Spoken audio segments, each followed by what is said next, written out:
সালাউদ্দিন সম্পর্কে আসলে এত হিস্ট্রি বলার দরকার নাই, সবাই আমরা জানি। খুবই সাকসেসফুল একজন কোচ, এবং বিশেষ করে বাংলাদেশে যখন থেকে সে কোচিং এ আসে খুবই ভালো করে যাচ্ছে। এবং তার সম্পর্কে বলার আসলে শেষ নাই, বলতে গেলে অনেক হবে। বাট আমরা সবাই জানি আমাদের খুব প্রিয় একজন মানুষ, ইয়াং প্রমিজিং একজন, ভবিষ্যৎ অনেক সুন্দর, আমরা সবসময় দোয়া করি। এবং আজকে ক্লাস, এবং আশা করি খুব সুন্দর একটা ক্লাস আমরা উপভোগ করবো সবাই মিলে। সালাউদ্দিন ভাই, তোমাকে শুরু করবার জন্য প্লিজ। ধন্যবাদ পাইলট। আমি সবাইকে ওয়েলকাম জানাচ্ছি। আমি প্রথমেই পাইলটকে একটা ধন্যবাদ দিতে চাই, কারণ হচ্ছে আমার মনে হয় এই ধরনের একটা উদ্যোগ খুব দরকার ছিল। আমি সবসময় ফিল করি যে বাংলাদেশের কোচদের ডেভেলপমেন্টের জন্য আসলে আমরা বেশি কিছু করতে পারি নাই, এবং সেই সাথে এর জন্য আমরা কোচরা আছি তারাই বেশিরভাগ দায়ী। কারণ কোচিংটা আমার কাছে মনে হয় যে এটা হচ্ছে যত ডিসকাস হবে এবং যত নলেজ শেয়ারিং হবে তত আমাদের কমিউনিটিটা অনেক ভালো হবে। কারণ আমার কাছে মনে হয় আলটিমেটলি আমরা খুব ডে বাই ডে পিছিয়ে যাচ্ছি। এই কারণে আমি বলবো যে এটা খুবই ভালো একটা উদ্যোগ, এবং এখানে অনেক পরিচিত মুখ দেখতেছি। আমার মনে হয় যে ভবিষ্যতে যদি বাংলাদেশে কোচিং করতে আসে এটা আমাদের দেশের জন্য অনেক উপকার হবে। আমি প্রথমেই আমার যে আজকে টপিকটা সেটা হচ্ছে উইনিং ভার্সেস প্লেয়ার্স ডেভেলপমেন্ট। আসলে অ্যাকচুয়ালি আমরা তো যারা কোচিং এ আসি তাদের বেশিরভাগ যারাই আসি তারাই কিন্তু একটা জিনিসই সবসময় চাই যে জিততে হবে, কারণ স্বাভাবিক এটা। আমি যখন এই প্রফেশনে আসছি আমাকে কিন্তু জিততে হবে। আর আমি একটা কথা আরেকটা বলতে চাই, সেটা হচ্ছে যে আমি যে ডিসকাশনটা করবো এটা পুরোটাই অনেকটা চেষ্টা করবো যে একেবারে পাতা মানে কি একেবারে পেজ টু পেজ যাবো না। আমার কাছে মনে যায় যেন বোঝা যায় এবং যেটা কাজে লাগবে সেইভাবে আমি বলার চেষ্টা করবো, তাহলে আমার মনে হয় সবার এটা কাজে লাগবে। একেবারে ইংলিশে লাইন টু লাইন গেলে অনেক সময় বুঝতে ডিফিকাল্ট হয়। আমি প্রথমে বলতে চাই যে এখানে যারা অনেকে আছে যারা ন্যাশনাল টিমে খেলছে বা অনেকে আছে অনেক প্রিমিয়ার লিগে খেলেছে, তাদের কাছে আমার কাছে একটা কোশ্চেন আছে, সেটা হচ্ছে আপনারা যখন ক্রিকেট ক্যারিয়ারটা শুরু করছেন এবং যখন শেষ করছেন, আপনি যদি আপনার ক্যারিয়ারটাকে একটু মিলাই দেখেন যে অ্যাকচুয়ালি আমি যখন ক্যারিয়ারটা শুরু করছি তখন আমি কি পারতাম, আর যখন আমি ক্যারিয়ারটা শেষ করছি তখন আমি কি পারি, আমার কাছে মনে হয় যে খুব বেশি তফাৎ হবে না। কারো যদি দ্বিমত থাকে তাহলে কিন্তু বলতে পারেন ডাইরেক্টলি। আমার কাছে মনে হয় যে যখন ক্যারিয়ারটা শুরু করেছেন তখন মনে হচ্ছে যে আরে আমি অনেক অনেক কিছুই পারি, এবং মনে হচ্ছে যে অনেক প্রমিজিং, অনেক ট্যালেন্টেড, স্কোর করতেছেন, সবকিছু করতেছেন, ডে বাই ডে ধারাবাহিক ভাবে অনেক রান করছেন। বাট ইন্ড অফ দ্য ক্যারিয়ারে দেখা গেছে যে ক্যারিয়ার নিয়ে টানাটানি হচ্ছে, ডেভেলপমেন্টটা ওইভাবে হয় নাই। এর মূল কারণই হচ্ছে আমার কাছে মনে হয় যে আমাদের এই যে টপিকটা, আমার কাছে মনে হয় যে অনেক ছেলে আছে 10 বছর 15 বছর ধরে প্রিমিয়ার লিগ খেলতেছে, তার কিন্তু পারফরমেন্সটা দেখা গেল যে 10 বছর 15 বছরের মধ্যে কোনো কিছু চেঞ্জ হয়নি। তার মানে কি আমার ডেভেলপমেন্টটা ঠিক মতো হয় নাই। এটার মূল কারণ হচ্ছে আমাদের উইনিং মেন্টালিটি। উইনিং মেন্টালিটি আমি এই কারণে বলছি, এটা হচ্ছে খারাপ গুণ তা না, মেন্টালিটি থাকাটা ভালো। বাট এর জন্য যে আমার জিতার জন্য যে আমি যে অনেক কিছু স্যাক্রিফাইস করে দিচ্ছি, আমি যে অনেক কিছু দেখতেছি না, সেটা কিন্তু আমরা কেউ খেয়াল করতেছি না। কারণ হচ্ছে আমি আমার পারফরমেন্সটার দিকে খেয়াল রাখছি। যে আমি অনেক ছেলের সাথে কথা বলছি, অনেক ন্যাশনাল প্লেয়ারদের সাথে কথা বলছি, যারাই জিজ্ঞেস করি ন্যাশনাল টিমে আর কি শিখাবে, ন্যাশনাল টিমে আর কি শিখাবে, তার মানে তাহলে যদি কিছু নাই শিখায় তাহলে এই কোচরা কেন আসছে?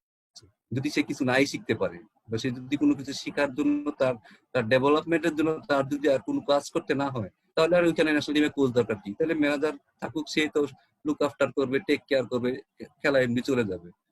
এইখানেও ইমপ্রুভমেন্ট করার অনেক জায়গা ছিল, এবং সেই যেই জায়গাটা আসলে ঠিক মতো কাজ করা হয় নাই বলেই আমাদের অনেক ছেলে আছে যারা দেখা গেলো ন্যাশনাল টিমে 3-4 বছর একই লেভেলে থেকে গেছে, প্রিমিয়ার লিগ খেলতেছে, একই লেভেলে থেকে যাচ্ছে।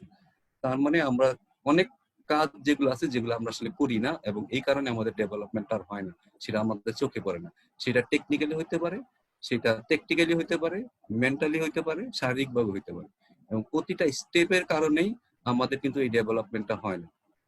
আমি আস্তে আস্তে স্লাইডে যাবো, বাট আমার মনে হচ্ছে এটা একটু যদি কেউ রিয়ালাইজ করে তাহলেই কিন্তু আপনার অর্ধেক অ্যান্সার আপনি পেয়ে যাবেন কেন আমি আসলে পরবর্তীতে পারিনি। আমি একটা বড় উদাহরণে যাব।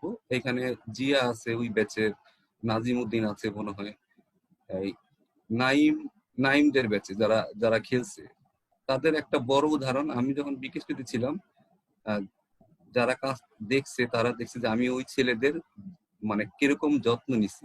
আমার মনে হয় যে আমার লাইফে আমি ফ্যামিলিকে আমি অত সময় দিই, রাজ্জাকও জানে যে আমি আমার ফ্যামিলিকে অত সময় দিনে তাদের পিছনে আমি যত সময় ব্যয় করছি।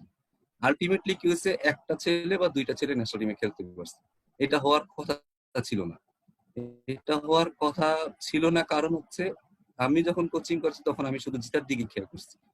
আমি তাদের অন্য মানসিক ডেভেলপমেন্ট গুলা, যেগুলা একটা কোচের আরো লক্ষ্য করা উচিত, সেই জিনিসগুলো আমি কখনো লক্ষ্য করি নাই। এবং একটা সময় কিন্তু আমাকে এর জন্য প্রশ্নের সম্মুখীন হইতে হয়েছে, যে একসময় তারা আমার জিজ্ঞেস করছে যে আমরা বের হয়ে কেন আমরা বড় প্লেয়ার হইতে পারি না। দোষটা কিন্তু প্লেয়ারের না, দোষ কিন্তু আমার। আমি তাদেরকে জীবনে ডিসিশন নেওয়ার মতো ক্ষমতা যেগুলো আছে সেগুলোও কিন্তু তারা নিতে পারতো না, যে একটা ক্লাবে খেলবে, কোন ক্লাবে খেলবে, সেই ডিসিশনটা সে নিতে পারতেছে না। আমি তাকে প্র্যাকটিস করাচ্ছি, সবকিছু স্পুন ফিডিং করছি, মানে কি আমি সব খাওয়াই দিছি, আমি সব অ্যান্সার করে দিছি, আমি এভাবে খেলতে হবে, ওভাবে খেলতে হবে। তার যে নিজস্বতা ছিল, সেই নিজস্বতাটা সে কিন্তু ভুলে গেছে। এই ভুলে যাওয়ার কারণে তারা কিন্তু পরবর্তীতে যখন এই বিকেএসপি থেকে বের হয়ে গেছে, তারা কিন্তু কেউ আর ভালো জায়গায় খেলতে পারেনি। তার মানে আমার কোচিং এ আমি অনেক রং করছি, এবং আমি অনেক যে যে ভুলের কারণে অনেক ট্যালেন্টেড ছেলে ছিল। আমার মনে হয় যে বিকেএসপির ইতিহাসে এরকম ট্যালেন্টেড ব্যাচ কখনো আসবে না। তার মানে ওইখান থেকে মাত্র দুইটা ছেলে খেলছে, মানে আমি রং কোচিং করেছি।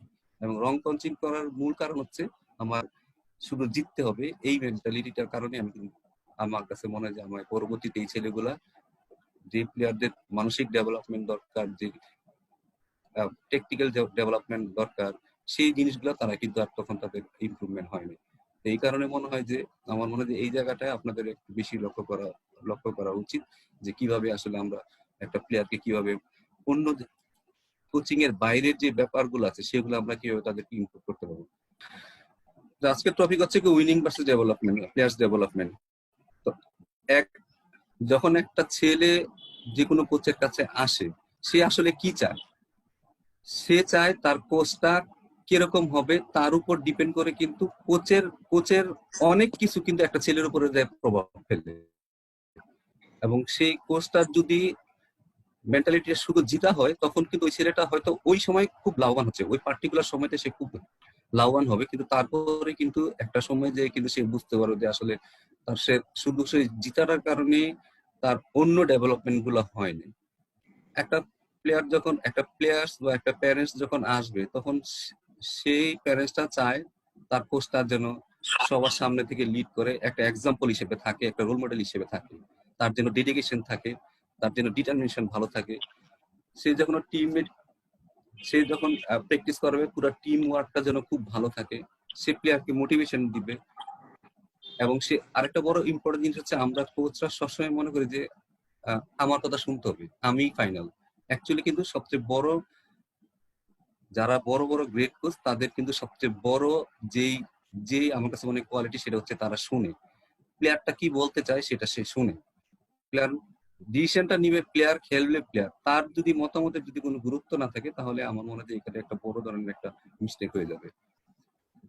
একটা ছেলের ক্যারেক্টার বিল্ড করে দিতে হবে। একটা কোচের কাজ কিন্তু একটা ছেলেকে শুধু, আমরা যে কাজটা করি সেটা হচ্ছে আসি, টেকনিক শিখাই দিলাম, এর বাইরে কিন্তু আমরা কোনো কিছু শিখাই না, এর বাইরে আমরা কোনো দিকে তাকাইও না। একটা ছেলে আসবো, ওর যত কিছু সমস্যা সেটা হচ্ছে শুধু টেকনিক্যাল সমস্যা, আর কোনো সমস্যা নাই ওর। আপনারা যদি সবাই যারা কোচিং করেছেন তারা আসলে খেয়াল করে দেখবেন যে তার মেন্টাল সমস্যা হইতে পারে, তার প্র্যাকটিসে তার সমস্যা হইতে পারে, বা শারীরিক সমস্যা হতে, সেই জিনিসটা আমরা খেয়াল না করে সবসময় যখনই আসবে প্র্যাকটিস কিন্তু হবে, আজকে স্কিল, আজকে ড্রাইভ খেলা হবে, আজকে কাট খেলা হবে, কিন্তু সেটা কিভাবে প্র্যাকটিসে নিয়ে যেতে পারি, বা সেটাকে আমরা কিভাবে মেন্টালি এটার সাথে মেন্টাল জিনিসগুলো যোগ করতে পারি, সেই জিনিসগুলো কিন্তু খেয়াল করি না। ক্যারেক্টার কিভাবে বিল্ড করতে পারি, আমরা কিছু জিনিস আছে কোচিং আমরা যে করাই, আমরা কোচিং এর কোচিং কিছু জিনিস করা যায়, সেটা হচ্ছে স্কিল আমি ডেভেলপ করে দিতে পারবো, তার টেকটিস আমি ডেভেলপ করে দিতে পারবো, তার অ্যাটিটিউড আমি ডেভেলপ করতে পারবো না। এটা তার কিন্তু, তাকে আমাকে ইনভায়রনমেন্ট দিতে হবে, বা তাকে আমাকে পরিবেশ দিতে হবে, সেখান থেকে সে কিন্তু ওগুলো শিখবে। বা সে জিতার জন্য যে হাংরিনেস, সেটাও কিন্তু তাকে কিন্তু আমার পরিবেশের মাধ্যমে তাকে কিন্তু নিয়ে আসতে হবে। এই জিনিসগুলা কিন্তু আমরা যদি তাকে শিখাই না দিই, তখন কিন্তু পরবর্তীতে সে কিন্তু অনেক অনেক সমস্যায় পড়বে। আমার মনে হয় যে শুধু কিছু জিনিস যেগুলো আমরা শিখাইতে পারি, সেগুলা শিখানোর সাথে সাথে যেগুলা অ্যাকচুয়ালি শিখানো যায় না, সেই জিনিসগুলা অ্যাটিটিউড, কিলার ইনস্টিংস, আমরা বলি যে সে মাঠে ফাইট করে, তাহলে ফাইট করবে কোত্থেকে? তুমি শিখাইছো তুমি, তার অ্যাটিটিউড ভালো না, তুমি কিন্তু শিখাইছো অ্যাটিটিউডটা কিভাবে তার ইমপ্রুভ করতে হবে, তার সে মোটিভেটেড, আর মোটিভেট না, তুমি মোটিভেট বললে কি মোটিভেশন হয়ে যাবে? সে মোটিভেটটা করার জন্য আমি কি কাজ করছি তার জন্য? আমরা সবসময় বলি যে ক্রিকেট হচ্ছে মেন্টাল খেলা, মেন্টাল খেলা, এই কথা আমি শুনতে শুনতে পাগল হয়ে গেলাম। কিন্তু মেন্টাল ওয়ার্ক করলে আমরা জীবনের প্রতি মেন্টাল ওয়ার্ক করছি, কোনো প্লেয়ারে নিয়ে মানসিক সাহায্য করছি, মানসিক কিভাবে তার ইমপ্রুভমেন্টটা করা যায় সেই কাজগুলো করছি আমরা কখনোই করি না। তাহলে অ্যাকচুয়ালি তার এই কারণে তার ডেভেলপমেন্টটা কিন্তু হয় না সঠিকভাবে। তো এর জন্য আমার মনে হয় যে এটা অনেক খুব ইম্পর্টেন্ট একটা টপিক, এবং সেই ইম্পর্টেন্সটা আপনাকে কিন্তু বুঝতে হবে আসলে আমাদের কি করা উচিত। আমরা এজ এ কোচ একটা কথা মনে রাখতে হবে যে আমার প্রতিটা কথা যখন একটা বাচ্চা ছেলে আপনার কাছে আসবে, আপনি কিন্তু সব তার কাছে, সে কোচ ছাড়া আর কিছুই বুঝবে না। আপনি কি ড্রেসটা পরছেন, আপনি কিভাবে কথা বলতেছেন, আপনার একটা কথা কথা যে বলছে সে কিন্তু সেটা বেদ বাক্য হিসেবে মেনে নিবে। এই আমাদের মুখের কারণে কিন্তু অনেক ছেলের জীবন শেষ হয়ে যায়, অনেক ছেলে হয়তো ভালো জায়গায় যায়। আমরা কিন্তু শুধু তাদের সাহায্য করতে পারি, এর চেয়ে বেশি কিছু করতে পারি না। কিন্তু আমার এই মুখটা যদি ঠিক না থাকে, আমি তাকে রাইট ওয়ার্ডটা বলতেছি কিনা, তার রাইট জায়গায় তাকে নক করতেছি কিনা, সেটা হচ্ছে ইম্পর্টেন্ট। এবং এই কারণে বলবো যখন আমরা কোনো কিছু অ্যান্সার না দিতে পারবো, তার চেয়ে ভালো চুপ করে থাকা। কিছু ভুল তাকে ইনফরমেশন দেওয়াচ্ছে, তাকে ইনফরমেশন না দেওয়াটা ভালো। আরো আরো যে কাজটা করি, আমি যেভাবে ক্রিকেট শিখছি, আমি যেভাবে ক্রিকেট খেলছি, আমি তখন সেই কাজটাই কিন্তু আমি করি, ওই জিনিসটাই আমার ছেলেরা শিখাইতে যায়। আমি যদি ধরেন আমি ন্যাশনাল টিমে খেলছি, আমি যদি আমার স্টাইলে শিখাইতে যাই, সে আমার চেয়ে বড় প্লেয়ার তো হইতে পারবে না, কারণ সে আমার স্টাইলে খেলছে, আমার মতো খেলতেছিস। তাকে তার মতো করে বড় করতে হবে, তাকে আরো বড় প্লেয়ার হইতে হলে তাকে কিন্তু আরো যে জিনিসটা তাকে দরকার, তাকে সেই জিনিসটাই তাকে দিতে হবে। এই কারণে নিজের ডেভেলপমেন্টটাও বেশি দরকার। এজ এ কোচ যখন আমি হয়েছি, তখন কিন্তু আমার নিজের ডেভেলপমেন্টটা সবচেয়ে বেশি দরকার। আমি কি করছি, আমি কি খেলছি, সেটা কিন্তু খুব বেশি ইম্পর্টেন্ট না। প্রত্যেকটা মানুষের শিখার শিখার ক্যাপাসিটিটা এক একজনের এক এক রকম। একজন কোচের সবচেয়ে মূল যে কাজটা, সেটা হচ্ছে গিয়ে তার প্লেয়ারটার বুঝতে হবে ওই ছেলেটা কিভাবে শিখে। এইটা যদি তিনি ধরতে পারবেন, আপনার অর্ধেক কাজ কিন্তু আগায় যাবে। যে আমি ওই ছেলেটা কিভাবে, অনেকে দেখে শিখে, অনেকে শুইনা শিখে, অনেকের বুঝায় বুঝায় দিলে শিখে, তাকে অনেক কিছু করে শিখে। তো এক একজনের শিখার ক্যাপাসিটি একরকম। তো কোচের কাজ হলো আমি আসলে ওই ছেলেটা কিভাবে শিখে, এবং সে সেটা সেভাবে শিখতে পারছি না। প্র্যাকটিসে যখন আসে, আমি বললাম যে আমরা কি তার সাথে শুধু টাইমটাই দিচ্ছি, নাকি তার পিছনে আমি ইনভেস্ট করতেছি। এটা খুব বেশি জরুরি। যে আমি আসলাম, সে আসলো, এই ঠিক আছে আজকে নেট করো, ব্যাট বল করো, চলে যাও, আমি ওর সাথে শুধু টাইম ওয়েস্ট করতেছি আর কিছু না। কিন্তু আমি তাকে অন্য কিছু কিন্তু শিখাচ্ছি না।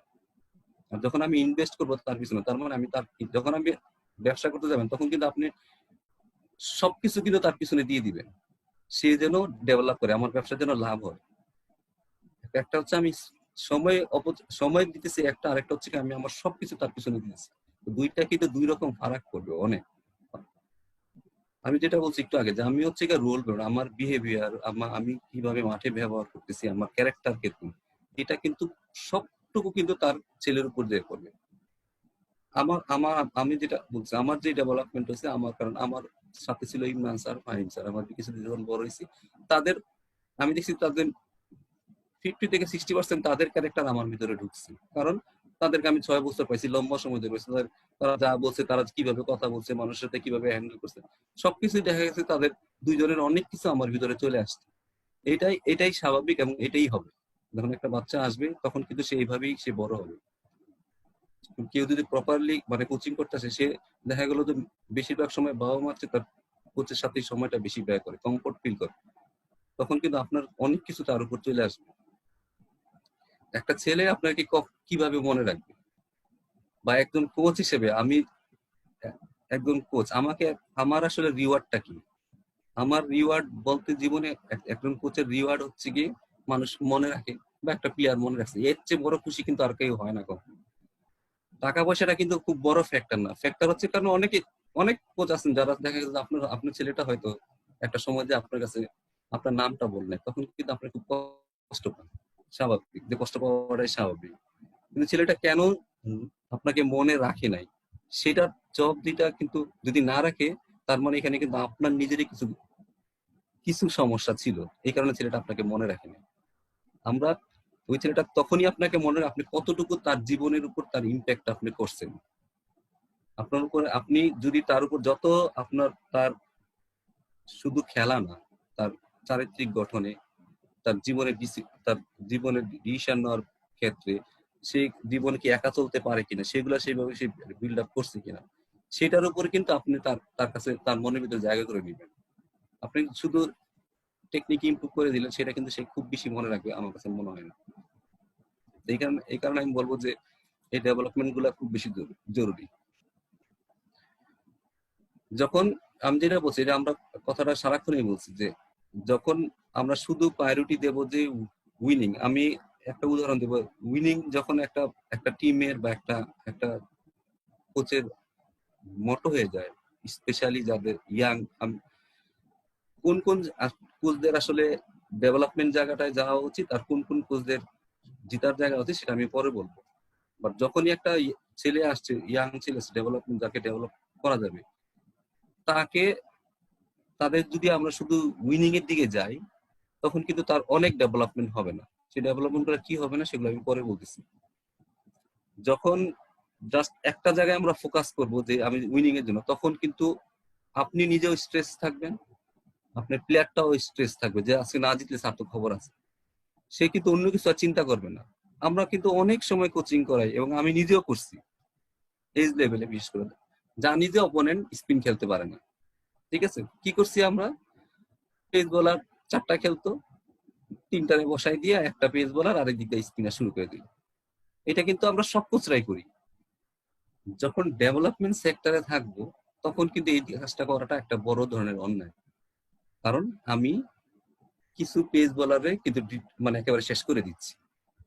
ওই জায়গায় যদি আমি যদি জিতার দিকে না দেখে আমি যদি ওখানে 2-3টা পেস বোলার খেলাইতাম, তখন কিন্তু সে হয়তো ভালো করতো না, বাট তার কিন্তু ডেভেলপমেন্টটা হইতো, পেস বল সে কিন্তু কিছু শিখতে পারতো। কিন্তু আমরা কি করতেছি, জিততে হবে, না জিতলে এই সমস্যা ওই সমস্যা, এই এক সাইডে স্পিনার লাগা আরেক দিকটা পেস লাগা স্পিন, কারণ এই লেভেলে স্পিন একটু সবাই খারাপ খেলবে, এটা স্বাভাবিক, এটা এটা অস্বাভাবিক কিছু না। এই কাজটা কিন্তু আমরা দুনিয়া সবাই করি। কিন্তু আমার মনে হয় যে স্পেশালিটি আন্ডার 19 পর্যন্ত এই জিনিসগুলো কখনো করা উচিত না। এটাতে অনেক বড় ক্ষতি হয়। আমাদের কাজ হলো একটা ছেলে যেই থাকবে, সেটা ভালো প্লেয়ার হোক খারাপ প্লেয়ার হোক, তার স্কিল আমরা ডেভেলপ করবো এবং সাথে এমন একটা পরিবেশ দিব সেটা থেকে যেন সে কিছু শিখতে পারে। আলটিমেটলি যখন সে কিছু শিখবে, প্রত্যেক আপনার কাছে যে যতগুলা ছেলে আসছে তারা যে সবাই ভালো ক্রিকেট খেলবে এর এমন কোনো কথা নেই। তারা কিন্তু খেলার পরেও কিন্তু একটা মানুষ, সেটাও কিন্তু আপনাকে মনে রাখতে হবে। সে একটা মানুষ, সে মানুষ হিসেবেও কিন্তু সে কিন্তু ভালো হইতে পারে। আপনার ক্যারেক্টারের কারণে আপনি তাকে যে জিনিসটা শিখেছেন সেটার কারণে কিন্তু সে একটা ভালো মানুষও হইতে পারে। এই জিনিসগুলো কিন্তু তাকে আপনাকে মনে রাখতে হবে। এই কারণে বলো যে শুধু উইনিং এর দিকে যাওয়া উচিত না। যখন আমি আর আগে দিন নাফিদের একটা কোশ্চেন ইমরান ফাহিম স্যারের করছিল, সেটা আমি শুনছি, যে জিজ্ঞেস করছিল যে আমার ছেলেকে আমি কি কনফিডেন্স, আমি অনেক এই ধরনের একটা কোশ্চেন করছি যে আমি ছেলের কনফিডেন্স যেন নষ্ট না হয়, এরকম একটা কিছু, ঠিক না নাফিজ? ফাহিম স্যার একটা কোশ্চেন করছিলেন নাফিজ। জি স্যার, ওই আমি করছিলাম যে আমার ছেলেকে যেহেতু 11 বছরের, ওকে রিয়েলিস্টিকটা জানাবো নাকি ওকে কনফিডেন্স বিল্ড আপ করার জন্য। অনেক সময় হয় না যে ও জানি ও অত ভালো করতেছে না, বাট ওকে বলবো যে না ভালো হচ্ছে। সেই প্রশ্নটা ছিল যে ওকে কি রিয়েলিস্টিকটা বলবো যে না যেটা হচ্ছে মানে যেটা হয়তো ভালো না তো ভালো না, ভালো হলে ভালো এটা না, যেটা মানে একটু কনফিডেন্স বিল্ড আপ করার জন্য জাস্ট ওরে পুশ করা। স্যার যেটা অ্যান্সার দিচ্ছে আমি শুনছি যে কনফিডেন্সের ব্যাপারে কোনো কথা বলা যাবে না। অ্যাকচুয়ালি আসলে এটা কিন্তু একেবারে সত্য যে ছেলের জন্য কনফিডেন্স কোনো লুজ না হয়। বাট অনেক সময় একটা ছেলে যখন যদি বোঝা যায় যে ছেলেটার ম্যাচুরিটি আসছে বা ছেলেটার ম্যাচুরিটি আসছে, সে এটা অ্যাকসেপ্ট করতে পারবে, তখন কিন্তু রিয়ালিটিটা বললে কোনো সমস্যা নেই। যদি সে না, অনেক ছেলে আছে যে নিতে পারে না, এই যে নিতে পারে না, এখন সে নিতে পারতেছে না, এটা কোনো সমস্যা না এখন যদি সে নিতে না পারে। কিন্তু অনেক ছেলে আছে এবং নিজেরাও নিজেদের ক্যারেক্টার খেয়াল করে দেখবেন যে একটা সময় আসছে যখন বড় হয়ে গেছে সবাই, একটা এখন এলিট প্লেয়ার হয়ে গেছে বা প্রিমিয়ার লিগ খেলতেছে, তখন যদি কেউ ক্রিটিসাইজ করে তখন সে সেটা নিতে পারতেছে না, তখন সে নিতে পারতেছে না, এর মূল কারণ হচ্ছে কি তাকে আর্লি স্টেজে তাকে ওইভাবে শেখানো হয় না, তার ডেভেলপমেন্টটা সেভাবে হয় নাই। আর্লি স্টেজে জীবনে সে অনেক কিছু, যদি কোনো কোচ আমি এজ এ কোচ আমার টিম যদি অনেকবার হারে, তখন কিন্তু ছেলেরা ওই হারা থেকে অনেক কিছু শিখতে পারবে। তাদেরকে কখনো আমি হারলে যে অনেক কিছু শিখা যায় সেই জিনিসটা আমি কিন্তু তাদের কখনোই শিখাইনি। আমি খালি জিততে চাইছি, কিন্তু সে যে অ্যাকসেপ্টেন্স, যেটা হারলেও জীবন থেকে অনেক কিছু শিখা যায়, যে আমি হয়তো রেজাল্ট ওরিয়েন্টেড না, আমি প্লেয়ার ডেভেলপমেন্ট ওরিয়েন্টেড কোচ, ঠিক আছে, আমার উইনিং মেন্টালিটি থাকবে, বাট এর সাথে সাথে আমার জন্য প্লেয়ার ডেভেলপমেন্টটা হয়, তার আদার্স জিনিসগুলো ডেভেলপ করে সেগুলো যদি আমি খেয়াল রাখতাম, তাহলে কিন্তু সে যখন আলটিমেটলি 18, 19, 20 বছর হয়ে যাবে তখন কিন্তু সে ওই জিনিসটা অ্যাকসেপ্ট করতে পারবে, হারা গেলেও সে অ্যাকসেপ্ট করতে পারবে এবং সেখান থেকে সে শিখার চেষ্টা করবে। তো এইটাই হচ্ছে গিয়ে আসলে এই জায়গাটাও আসলে কিভাবে ডেভেলপ করতে হবে সেটার দিকে মনে রাখতে হবে। এবং ছোট বয়সে যে কেউ যদি হারেও তাকে ওইটা থেকে তাকে ক্রিটিসাইজ না করে তাকে আমি কিভাবে এটা একটু বেটার করা যায়, কিভাবে পজিটিভলি নেওয়া যায় সেটা নেওয়াটা খুব বেশি ইম্পর্টেন্ট। স্যার আবির, হ্যাঁ, স্যার ছোট্ট একটা জিনিস জিজ্ঞেস করি, আমি ডিস্টার্ব করবো না, সেটা না হচ্ছে না না, sure sure sure. As a parent, হ্যাঁ, হুম। এই বাচ্চাদের একসেপ্টেন্স শেখানোটা কতটা ইম্পর্টেন্ট? কারণ ধরেন আমি একটা জিনিস জিজ্ঞেস করি, ধরেন আমার ছেলে কোন একটা কোচকে জিজ্ঞেস করলো যে আমি এটা করতে চাই, হয়তো সে বলে যে তোমার এটা খুব ভালো হচ্ছে না, দেখা যায় কিন্তু বাচ্চা কিন্তু অনেক মন খারাপ করে বসে থাকে বা সে কনফিডেন্সটা লুজ হয়ে যায়। প্যারেন্ট হিসেবে এই জায়গাটায় আমি কি তাকে একসেপ্টেন্স শিখাবো, না বলবো না কোচ যেটা বলছে সেটা একসেপ্টেন্স শিখানো মানে হচ্ছে গিয়ে যে ঠিক আছে আমার মনে হয় কোচ তোমার এই জিনিসটা ইমপ্রুভ করতে চায়, তুমি সে খারাপ বলছে এটা তুমি না দেখে এটাকে কিভাবে ডেভেলপ করা যায় এই জিনিসটার দিকে মনোযোগী হও। এবং এতে দেখা যায় বাচ্চা অনেক সময় যে মন খারাপ থাকলেও কিন্তু সে পরে ডাবল পেস নিয়ে ইমপ্রুভ করার চেষ্টা করে। তো এই জায়গাটা যে একসেপ্টেন্স শিখানোটা কতটা ইম্পর্টেন্ট, যে ঠিক আছে একসেপ্ট করে নাও যে এটা অনেক সময় ভালো না, তুমি এটা ইমপ্রুভ করতে পারো। না, তুই যে অ্যান্সারটা দিছিস এটা একদম রাইট অ্যান্সার দিছিস, যে বাচ্চারে কখনো ডিমোটিভেট করা যাবে না, ঠিক আছে, সে অ্যাকসেপ্ট যদি করতে পারে আমার মনে হয় সেটা তো খারাপ কিছু না। বাট একটা জিনিস খেয়াল রাখতে, সে যেন কোনো কিছু ভয়ে কোনো কিছু না করে, কোচের ভয়ে, এটা কোচের দোষ, যে কোচের ভয়ে সে যদি, একটা ছেলে আসছে, আমরা আসলে একটা ছেলেরা তুমি এমনি খেলো, তুমি এই ড্রাইভ খেলো, তুমি এর বাইরে খেলা যাবে না, কি হয় সে একটু হঠাৎ করে সুইপ খেলে দিল, আমি কোচ আমি একটু তোমার কি আমি সুইপ শিখাইছি তুমি মারলা কেন, এই ফিয়ারটা যেন ওই প্লেয়ারের কখনো না থাকে। তাহলে কি তার নিজস্বতা বললে তার নিজস্ব কিছু সোর্স থাকবে যেগুলা সে নিজে নিজেই পারবে, নিজে নিজেই করবে, সেই জিনিসটা কিন্তু আমরা কিন্তু তারা কিন্তু বন্ধ করে দিলাম। না আমার মতো খেলতে হবে, এইভাবে খেললে টিম জিতবে, আমরা যা করি এই প্রথম 10 ওভারে 30 রান নিবি। আমি অনেক 2টা 19 আন্ডার 19 দেখছি যে প্রথম 10 ওভারে মারতেছে না, ছেলেটা পারে, তার হাতে শর্টস আছে, বাট টিমের স্ট্র্যাটেজি হয়েছে 10 ওভারে 40 রানের বেশি করা যাবে না। আর সে যদি 60 রান করতে পারে, 80 রান করতে পারে, তার যদি সেই অ্যাবিলিটি থাকে, তার হাতে যদি শর্টস থাকে, সমস্যাটা কি? আমি তো এখানে কোনো সমস্যা দেখি না। আলটিমেটলি তাকে তো তার অ্যাগ্রেশনটা তো আমি নিজে বন্ধ করে দিতেছি। যে যেটা পারে তার পারার মধ্যে আমি চেষ্টা করবো তারে কিভাবে আমি অ্যাডজাস্ট করতে পারি, ঠিক আছে, হয়তো রিস্কটা একটু কিভাবে কম নেওয়া যায় সেটা আমি বলতে পারি, বাট তার সোর্স কমাই দিয়ে তাকে তার ফ্রিডমটা কমাই দিয়ে এইখানে যদি আমরা এই কাজগুলো করি তখন কিন্তু ওই প্লেয়ারের আলটিমেটলি সে কিন্তু আলটিমেটলি অনেক কিছু সে লুজ করবে। তার নিজস্বতা সবচেয়ে বড় জিনিস। আমরা সবসময় বলি যে আমরা সবসময় বলি না যে তার নিজের মতো খেলতে পারে না, নিজের মতো খেলতে নামতে খেলতে দিচ্ছি না তাহলে তো আমি নিজেই খেলতে দিচ্ছি না, তাহলে আবার বলি কেন যে সে তার নিজের মতো খেলতে পারে না। তাকে তো আমি সেই ফ্রিডমটাকে আমি ছোটবেলার থেকেই শিখে নেই যে তুমি যে একটা মানুষ, তুমি যে একটা ডিসিশন নিবা মাঠের ভিতরে, যে তুমি একটা আলাদা একটা ডিসিশন নিবা, সেই ডিসিশনটা তো আমি নিজেই আগে থেকে আমার শেষ করে দিলাম। ও তো জীবন তারপরে বড় হইলেও ডিসিশন নিবে কোত্থেকে, কারণ ও তো ওইভাবে বড় হয় নাই। ওই ছেলেটা ওর নিজেরই ডিসিশন নিতে হবে, ওর এই ফেয়ারনেসটা সবসময় ভিতর থেকে সরাই দিতে হবে। এটা খুব খুব ইম্পর্টেন্ট। এছাড়া আমার মনে হয় এই জায়গাটা আমরা সবচেয়ে বেশি মারাত্মক ভুল করি, যে আমার মতো করে খেলো, এভরি বলছে এটা ওদিক গেল কেন, ওদিক গেল, কিছু মিস্টেক তো সে করবেই। সে যদি কিছু পারে, সে যদি নতুন কিছু পারে, তাকে সেটা ট্রাই করতে দেওয়া উচিত, এবং সে সেটা করলে সে নিজেও জিনিসটা মজা পাবে এবং তার ইমপ্রুভমেন্টটা অনেক ভালো হবে। সবচেয়ে বড় হচ্ছে ডিসিশন মেকিং, যেটা অনেক ইম্পর্টেন্ট। অনেক ছেলে আছে এখনো কিন্তু ডিসিশন নিতে পারে না, ইনফেরিয়ার কমপ্লেক্সে ভুগে, কোচের সাথে কথা বলতে পারে না, কারণ কোচের সাথে বড় হয়েও কিন্তু অনেকেই আছে যারা ন্যাশনাল টিমে খেলছে, তারা কিন্তু অনেক কিছু বুকের ভিতরে আছে কিন্তু কোচরে বলতে পারতেছিস না। এটা কিন্তু তার ছোটবেলার কারণেই হয়েছে। এটা ছোটবেলায় কোচরে কইতে সাহস পাই নাই, বড় হয়ে আমি বলুম কিভাবে, বলার তো সেই সাহস নাই, সেই ইয়াটা ভিতর থেকে চলে গেছে। তার মানে ছোটবেলা যদি বলতে পারতাম, এক্সপ্রেস করতে পারতাম, কমিউনিকেশনটা যদি আমার ভালো হইতো, তাহলে কিন্তু আমি পরবর্তীতেও কিন্তু পরবর্তী যে কোনো কোচ আসলে তার সাথে কিন্তু আমি অনেক কিছু রিলি বলতে পারতাম। তো এই ডেভেলপমেন্ট গুলার দিকে আসলে অনেক খেয়াল রাখা উচিত। যেটা হয়, স্যার একটা প্রশ্ন ছিল, করব? Sure sure sure. স্যার আপনি যেটা বললেন এটা তো মনে করেন একটা প্রসেস, মানে ছোটবেলা থেকেই। তো হুম। বাংলাদেশে কিন্তু স্যার এখনো মানে স্পেশালি প্রিমিয়ার লিগ ফার্স্ট ক্লাসে অনেক প্লেয়ার আছে যাদের এই কমপ্লেক্সে ভুগে। তো তাদেরকে মনে করেন ওদেরকে যখন কোচিং করাবো, তো তাদের জন্য কি আমাদের পরামর্শ থাকবে বা কি ডেভেলপ, এটা ইনস্ট্যান্ট ডেভেলপ করার জন্য বা ওই সিজন? কারণ আমরা তো মনে করেন যদি কাজ করি তো হয়তো প্রিমিয়ার লিগে একটা টিমে করতেছি বা ফার্স্ট ক্লাসে একটা টিমে, এমন না যে আমাদের কন্টিনিউয়াস প্রসেস থাকে ইংল্যান্ড বা অস্ট্রেলিয়ার মতো। তো ওই শর্ট টাইমে এদেরকে ইনস্ট্যান্ট ডেভেলপের জন্য 2-3টা প্লেয়ার যদি একটা টিমে থাকে, কি কি করা উচিত স্যার?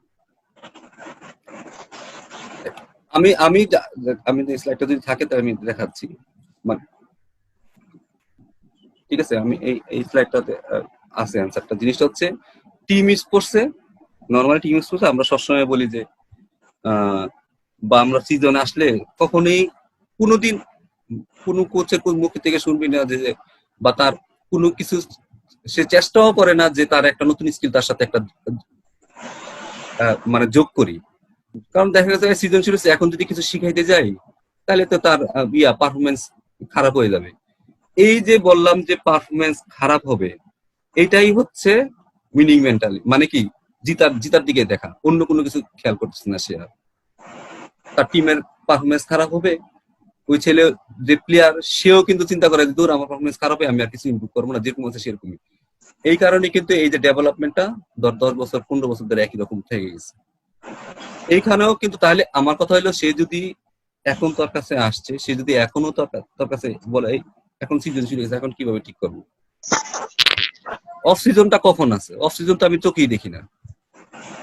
এরপরে এই খেলা, তারপরে ওই খেলা, তারপরে ওই খেলা, একটার পর একটা খেলা আসছে। তারা কিন্তু কখনোই পার্টিকুলারলি কোনো একটা যায় একটা তার যদি ধরে 3-4 বছর 3 মাস ধরে গ্যাপ আছে, ঠিক আছে, ওই সময় সে ইমপ্রুভ করবে, তখন একটা আলাদা কথা। কিন্তু আমার কাছে তো মনে হয় না যে খুব বেশি প্লেয়াররা এরকম গ্যাপ পায় যে তার এই ডেভেলপমেন্টটা করা যায়, আমি পার্টিকুলার এই স্কিলটা ডেভেলপ করবো। আমার মনে হয় এইখানেও একটা কোচের অনেক বড় রোল আছে। আমি যেটা বলি যে আমার কোচিং করার একটাই আমার এথিক্স, সেটা হচ্ছে কোনো ছেলে যদি আমার কাছে আসে, আমি চেষ্টা করব তার ইমপ্রুভমেন্ট করতে। আমার এই জন্য আমার অনেক কথা শুনতে হয়েছে, আমি অনেক বড় বড় প্লেয়ারের কাছে শুনছি আপনি সেই সময় ঠিক করেন কেন এগুলা। দেখা গেছে ওই ছেলেটা হয়তো ওই সিজনে খারাপ খেলছে, পরবর্তী সিজনে যে তার কিন্তু অনেক লাভ হয়েছে। এটা আমার স্যাটিসফ্যাকশন, এবং এটা জবাব দিয়ে হয়তো আমার করতে, কারণ আমি হয়তো ওইভাবে জবাব দিয়ে করতে পারবো। বাট এজ এ কোচ আমার মনে হয় যে ওই যখনই যে ছেলে যার কাছে আসবে, তার যদি মনে হয় তার কোনো কিছু ইমপ্রুভ করাটা দরকার, তাকে কিন্তু বলতে হবে এবং তাকে সেটা করাইতে হবে, এবং সেটা যেন পারফরমেন্সে খুব বেশি এফেক্ট না করে, সেটা ওইটার সাথে যদি লিঙ্ক করে যদি প্র্যাকটিস করানো যায়, তাহলে মনে হয় দুইটাতেই লাভবান হবে সে। কিন্তু আমি যদি বললাম না ঠিক আছে সিজনে পরে করিস, তাই কি তাইলে আর এই কোচের রাখা লাভ হইলো কি? যদি তার মানসিক ভাবে তাকে কিছু ডেভেলপ করলো না, তার টেকনিক্যাল ডেভেলপ করলো না, তার টেকনিক্যাল ডেভেলপ করলো না, তাহলে তার ওই কোচের রাখা লাভটা কিলো? তাহলে তো আমি বললাম না একটা ম্যানেজার টিমে রাখা দেওয়া উচিত, তো ম্যানেজারই সে ওই কাজটা করে সে চলে গেল, তাহলে তার স্যার কোচের একটা দরকার নেই। স্যার তুষার স্যার একটা কোশ্চেন করি। স্যার Thank you, ধরেন sir. আমি Thank you. শিখাইলাম ইন বিটুইন ইসের ভিতরে, ম্যাচের ভিতরে, হ্যাঁ, তার উপকার হলো না, অপকারই হলো, বুঝছেন, ক্ষতির দিকে যাচ্ছে। পরবর্তীতে সেই ছেলেটা যদি এইভাবে না নেয় আর কি আমার এই কথাগুলো কিংবা আপনার কথাগুলো, যে না আমি তো ফেইলার, মানে স্যার যেভাবে বলছিল আমি ওইভাবে ট্রাই করবো না, আমি অন্যভাবে ট্রাই করবো, এটা কিন্তু হয়ে থাকে আমাদের দেশের কালচারে, কিন্তু এটা হয়ে থাকে, হ্যাঁ, এটা ফ্যাক্ট। তো তখন কি করা উচিত? একদম, আমি কোচ, আমার কাজ হইলো মানুষের ক্রিকেট শিখানো। আমি একটা কোশ্চেন করছিলাম টম মুডিতে, যে আমার সাথে দেখা গেছে যে আমার সাথে ওনারদের সাথে আমার একটা বড় ধরনের একটা সমস্যা হয়, যে আমি নর্মালি আমার ইয়ার মধ্যে থাকি, ওনারা যা বলে এটা আমি শুনতে চাই না, এটা আমার মানে খুব বাজে একটা গুণ।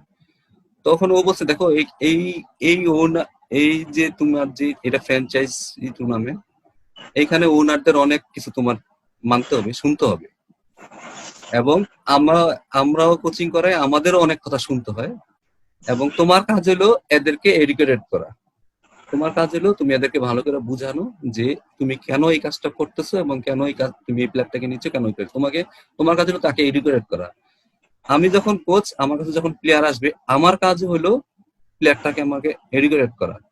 এখন সে যদি না নেয় তাহলে তার কিছু করার নেই, বাট তাকে কিন্তু, আমার কথা হলো তাকে বুঝাইতে হবে কেন তুমি এই কাজটা করতেছো, এবং তাকে ইন রেজাল্টটা তাকে যদি ভালো করে বোঝানো যায় যে এইটাতে এই এই হবে, এই হবে, এই লাভ হবে, এইভাবে এইভাবে গেলে, তখন মনে হয় তার শোনার একটু সম্ভাবনা আছে, আমার কাছে মনে হয়। বাট সব প্লেয়ারই চায় ইনস্ট্যান্ট রেজাল্ট, এটা আমিও জানি। যে কোনো মানুষ চায় একটা কোচের কাছে গেলাম, 3 দিনের মধ্যে কাজ করাই দিল, ইমপ্রুভ হইলো, চলে আসলাম। এটাতে খুব মানে যে কোনো জিনিসই কিন্তু এটা কন্টিনিউ প্রসেস, অনেক লম্বা সময় ধরে। তো এটাকে তাকে বুঝাইতে হবে যে এটা লম্বা একটা প্রসেসের ব্যাপার, এবং এটা আস্তে আস্তে আস্তে আস্তে একটা সময় গিয়া যে শেষ হবে।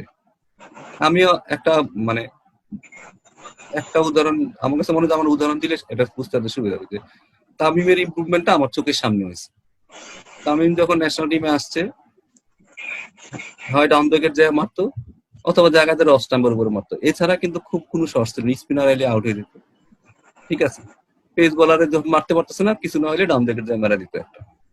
সেই তামিমের এখন আমার মনে হয় 360 ডিগ্রি শর্টস আছে হাতে, এবং সে প্রতিটা জায়গায়, একটা ট্যুর হয়েছে, ট্যুরের পাশে অনেকে দেখছে, যারা ছিল সাথে তারাও দেখছে যে সে পায়ের মধ্যে খেলতেছে খেলতেছে খেলতেছে, 6 মাস ধরে কিন্তু সে পায়েই খেলতেছে। পাটা ভালো হয়েছে, ঠিক আছে, এরপর সুইপ খেলে, এই সুইপ খেলতেছে খেলতেছে 6 মাস ভালো হয়েছে, সাথে সাথে কিন্তু সে নেট করতেছে, কিন্তু সে কিন্তু স্কিলও ডেভেলপ করতেছে।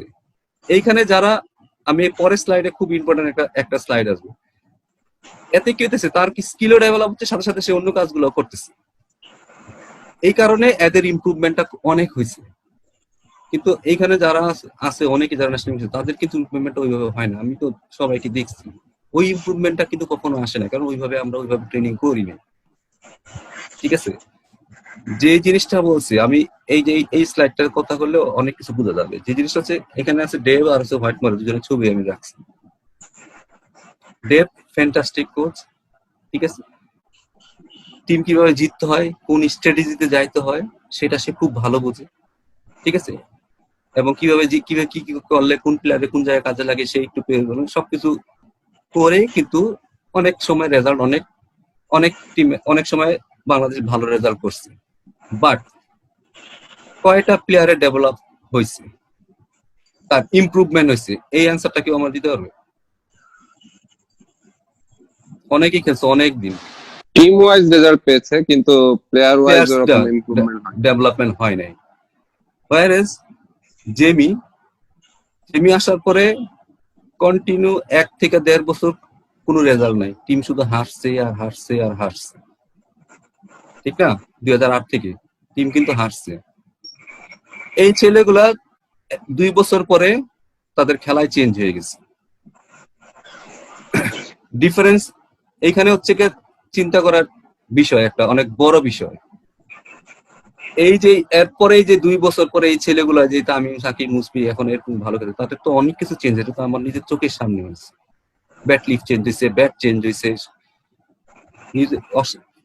সিরিজে গেল, নিউজিল্যান্ড সিরিজে গেছি, সেখানে টিম মিটিং এ ডাকছে, অনেকে হয়তো ছিল বোধহয়, ডাকছে যে বললো যে ওরা তো প্রতি ওভারে 2টা করে বাউন্সার মারে, মানে 100টা বল যদি ছেড়েই দেই, 100টা ভালো জায়গায় বল করবে, 100 বল ছেড়া দিতে হবে, 200 বল তো চলেই গেল, আর 100 বলের মধ্যে আমরা কয়টা রান করবো? আমাদের খেলা পুরো চেঞ্জ করতে হবে। এরপর থেকে এই ব্যাটিং এর প্রতি যে এত ইমপ্রুভ, এত কিছু আমরা যা কিছু চেঞ্জ করছি, এটা ওই সময় লম্বা সময় দিয়ে কিন্তু পারফরমেন্স অনেক এফেক্ট করছে। এই যে স্যাক্রিফাইসটা, এই ডেভেলপমেন্ট মেন্টালিটিটা, আজকে হয়তো সেই বেনিফিটটা আমরা পাচ্ছি। আমার মনে হয় যে এখানে কোচদের দেখার বিষয়টা কিন্তু অনেক ইম্পর্টেন্ট, যে আমি আসলে, এবং প্লেয়ারটাকে অ্যাকসেপ্ট করতেছে কিনা। এটা কিন্তু 1-to-1 কথা বলা হয়েছে, যে এই কারণে আমরা এখন এইগুলো ড্রাইভ করো, ব্যাটলি করো, এটাতে এই লাভ হবে, এটাতে এই লাভ হবে। আলটিমেটলি আস্তে আস্তে কিন্তু এখন অনেক ইমপ্রুভমেন্ট আসছে। তো এই কারণে আমি বললাম যে এই চিন্তাধারাটা কিন্তু একটা কোচের কাজ, এবং সেটা কিন্তু সে যদি বুঝাইতে না পারে, আমার কাছে মনে হবে যে একটা সময় মনে হবে যে আমি যদি এখন এই যে যারা খেলছিস তারা তো যদি একটু মনে দিত আমার এই জায়গাটা একটু আরেকটু ইমপ্রুভ হইতো, তাহলে আমি আরেকটু ভালো খেলতাম। কেন করলি না? তো ওই ডেভেলপমেন্টটা কেন করলি না? জাস্ট মেন্টালিটি হচ্ছে পারফরমেন্স আমার এফেক্ট করবে, আমার খেলা এফেক্ট করবে। ওই স্যাক্রিফাইসটা না করার কারণে কিন্তু এখন আলটিমেটলি কিন্তু ইমপ্রুভমেন্টটা কম হয়েছে।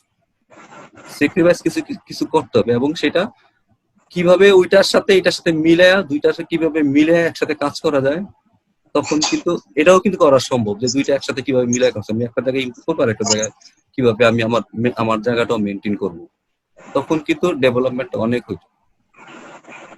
আমার মনে হয় যে এই কারণে বলবো যে এইটাই আমাদের মূল বিষয়, যে আসলে উইনিং মেন্টালিটির কারণে আমরা কিন্তু অনেক সময় অনেক ভুল করে থাকি যে প্লেয়ারদের ক্ষেত্রে। তো প্লেয়ারদের আসলে পুরো ফ্রিডম দেওয়া উচিত, এবং ইমপ্রুভমেন্টের যখন কথা আসবে তখন একজন কোচের কাজ হচ্ছে তাকে এগুলো শেখানো। সাউদিন স্যার, ইয়েস সাউদিন, প্লিজ। আমার কথা হচ্ছে যে ন্যাশনাল টিম এখন তামিম, সাকিব, ওরা তো সুপারস্টার, প্রতিটা ফ্যাসিলিটিস পায়। এখন যে নাফিস ইকবাল কোশ্চেন করছে যে আমরা ডোমেস্টিকে শিখাবো, যে অপরচুনিটি তো খুব কম, আমরা 1.5-2 ঘন্টা ক্লাবের প্র্যাকটিস হয়। ন্যাশনাল টিমের ব্যাপারটা একদমই ডিফারেন্ট হয়। কেন? মানে বয় থাকে, কোচ থাকে, বা নিজে করা যায়, টপ ঘাস থাকে। ওই জায়গাটায় মানে ওই যে প্র্যাকটিস গুলা করবো, ওইটা আমি কিভাবে, যে আমি ধরেন বাসায় এসে ওই স্কিল ডেভেলপ করবো, উইথ দ্য সিমেন্ট উইকেট হইতে পারে বা টেনিস বলে হইতে পারে, এটা কতটুকু টার্ফ উইকেট আমি পাবো না, বাংলাদেশের মতো মানে অ্যাভেলেবেল এভাবে পাবো না, ফ্যাসিলিটিস, উইকেট, বল থ্রোয়ার সবকিছু। ওইটা আমি কিভাবে অ্যাডজাস্ট করবো, স্পেশালি আমার প্রিমিয়ার লিগ আন্ডার-19 বা আমার ছেলে তামিমের ছেলে, নাফিস ইকবালের, সরি শাহিয়ান নাফিসের ছেলে নাফিস ইকবালের, ওই জায়গাটা আমি চাচ্ছি যে ওই জায়গাটা আমি কি টেনিস বল দিয়ে ওই স্কিল গুলো ডেভেলপ করবো, বা সিমেন্ট উইকেটে থ্রো করে ডেভেলপ করবো। জাভেদ ভাই, এখানে হ্যাঁ, এই যে টপিকটা, সেটা হচ্ছে এখানে শুধু স্কিলের ব্যাপার না, কিন্তু টোটাল। টপিকটা হচ্ছে হ্যাঁ, হ্যাঁ, এখানে শুধু আমি একটা কথাই বলছি যে আমরা যখনই কোচ হই, আমাদের প্রথম টার্গেট থাকে তার ওই টেকনিক নিয়ে আমরা কিন্তু কথা বলতে থাকি। এখানে পুরো টপিকটা হচ্ছে ওভারঅল, শুধু টেকনিকের সাথে তার কিন্তু ওভারঅল ডেভেলপমেন্টটা কিভাবে হচ্ছে সেগুলোর দিকেও কিন্তু আপনার খেয়াল রাখতে হবে। তার বিয়ে তার চলবে না। হ্যাঁ, সবকিছু আপনি যে কোশ্চেনটা করছেন এটার সাথে রিলেটেড, কিন্তু আপনার অ্যান্সারটা আমি হয়তো দিব, শেষ হলে আমি আপনার অ্যান্সারটা দিব। বাট আমার মনে হয় আমি টপিকটা আগে শেষ করে নিই, তারপরে। আমার আর একটু ওই যে ডেভ আর জেমি সিডেন্সের ওদের ডেফিনেটলি ওদের দুইজনের মধ্যে একটা বড় ধরনের ডিফারেন্স আছে, তাই না? যে ডেভ হচ্ছে মানে ওয়ান্ডারফুল মোটিভেটর, আর জেমি সিডেন্স হচ্ছে মোটিভেটর না, যা করে তার থেকেও ভালো কাজ করে, যে হ্যাঁ কাজ করে, যে স্কিল ইমপ্রুভ করে ও সেটার ইম্প্যাক্ট ঘটায়। তো আসলে আমার কাছে কি মনে হয় যে এই মানে আমি আসলে জানতে চাচ্ছি যে আমি যদি কোচ হিসাবে কাজ করি, তো ডেফিনেটলি দুইটাই ভেরি ইম্পর্টেন্ট। তো এটা কি দুইটাই আমার ক্যারি করা উচিত, নাকি যে কোনো এক ওয়েতে, যে আমি এই টাইপের কোচ, আমি এইভাবে যাব, মানে আমার বেটার কোচ হতে হলে কি করা উচিত আসলে?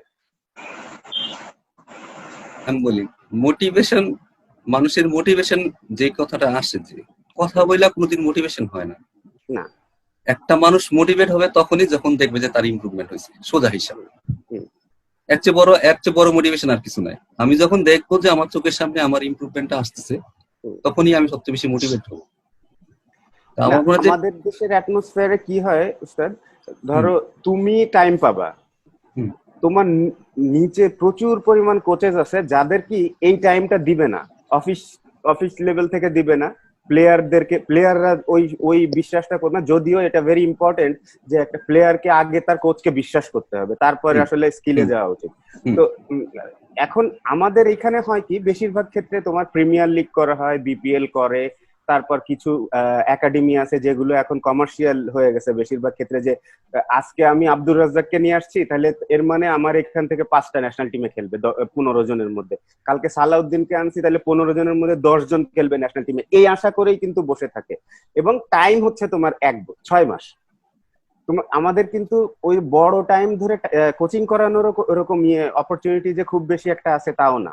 তো সেই ক্ষেত্রে আমাদের কি করা উচিত? কারণ জেমি সিডেন্সের হাতে কিন্তু দেয়ার ওয়াজ টাইম, ও বেশ একটা টাইম নিয়ে অন্তত যে মিনিমাম 2-3 বছর, ও জানে যে 4 বছর 4 বছর। তো আমাদের কি হয়েছে যে আমরা ওকে, এবং আমরা কি, যখন আমিও ছিলাম তখন টিমে, তো আমি একদম চোখ বন্ধ করে বিশ্বাস করছিলাম ওর কথা, যে না, ও যদি কাজ করায়, এবং ও যেভাবে এক্সপ্লেন করছিল যে দেখো আমি এইগুলো ইমপ্রুভ করতে চাই, তাহলে যদি এগুলো ইমপ্রুভ হয় তাহলে টিম এখানে চলে যাবে, এবং আলটিমেটলি দেখা গেছে যুক্তিযুক্ত মনে হয়েছে আমার কাছে, এবং আমি বিশ্বাস করছি এবং সেই অনুযায়ী কাজ করছি। কিন্তু ভারতের পক্ষে আমাদের দেশের মধ্যে, এবং তুমিও যখন কোচিং করাচ্ছ, তুমি শুধুমাত্র গাজী গ্রুপের যে একাডেমি আছে ওই একাডেমিকে এত ভালো টাইম পাও, আর বাকিগুলাতে কিন্তু হাতে গোনা, যেমন তামিম, সাকিব, মুশফিক, এরা কয়েকজন তোমার কাছে গিয়ে গিয়ে করতেছে, সবার এক্সেসও নাই। মানে তুমি হয়তো ওপেন, বাট সবার ওইরকম এক্সেস নাই যে তোমার কাছে যেতে পারবে সবসময়, এবং ফাইন্যান্সিয়ালিও অত স্ট্রং না সবাই যে ওরকম এফোর্ট করে ঘোরাঘুরি করে টোরে করতে পারবে। তো আমার কাছে আমি জানতে চাচ্ছি যেটা, যে আমাদের আসলে এই ক্ষেত্রে কি করা উচিত, যে মানে যে কোনো একটা জিনিস নিয়ে থাকা উচিত, নাকি দুইটার কম্বিনেশনটা ঘটানো উচিত? এবং ওই যে স্কিল নিয়ে কথা বললা, যে আমার মনে হয় যে ওই শেখানোটার জন্য যে একটা মিনিমাম টাইমের দরকার আছে, তাহলে তো আমাকে সেই টাইমটা তাকে দিতে হবে। আমারও যেমন টাইমের ব্যাপার, এট দ্য সেম টাইম যে শিখতে আসবে তারও সেরকম টাইম দিতে হবে। তো এই এটা কিন্তু স্যার, আমার কথা হচ্ছে আমাদের দেশের প্রেক্ষাপটে আমি বলতেছি, যেটা হয় সাধারণত। তাহলে আমাদের, মানে আমি কোচের স্থানে বসে, তাহলে আমার কি করা উচিত? মানে আমি তোমার কাছে প্রশ্ন করছি, সো দ্যাট এই আমি এটা ক্যারি করার চেষ্টা করবো ইনশাল্লাহ।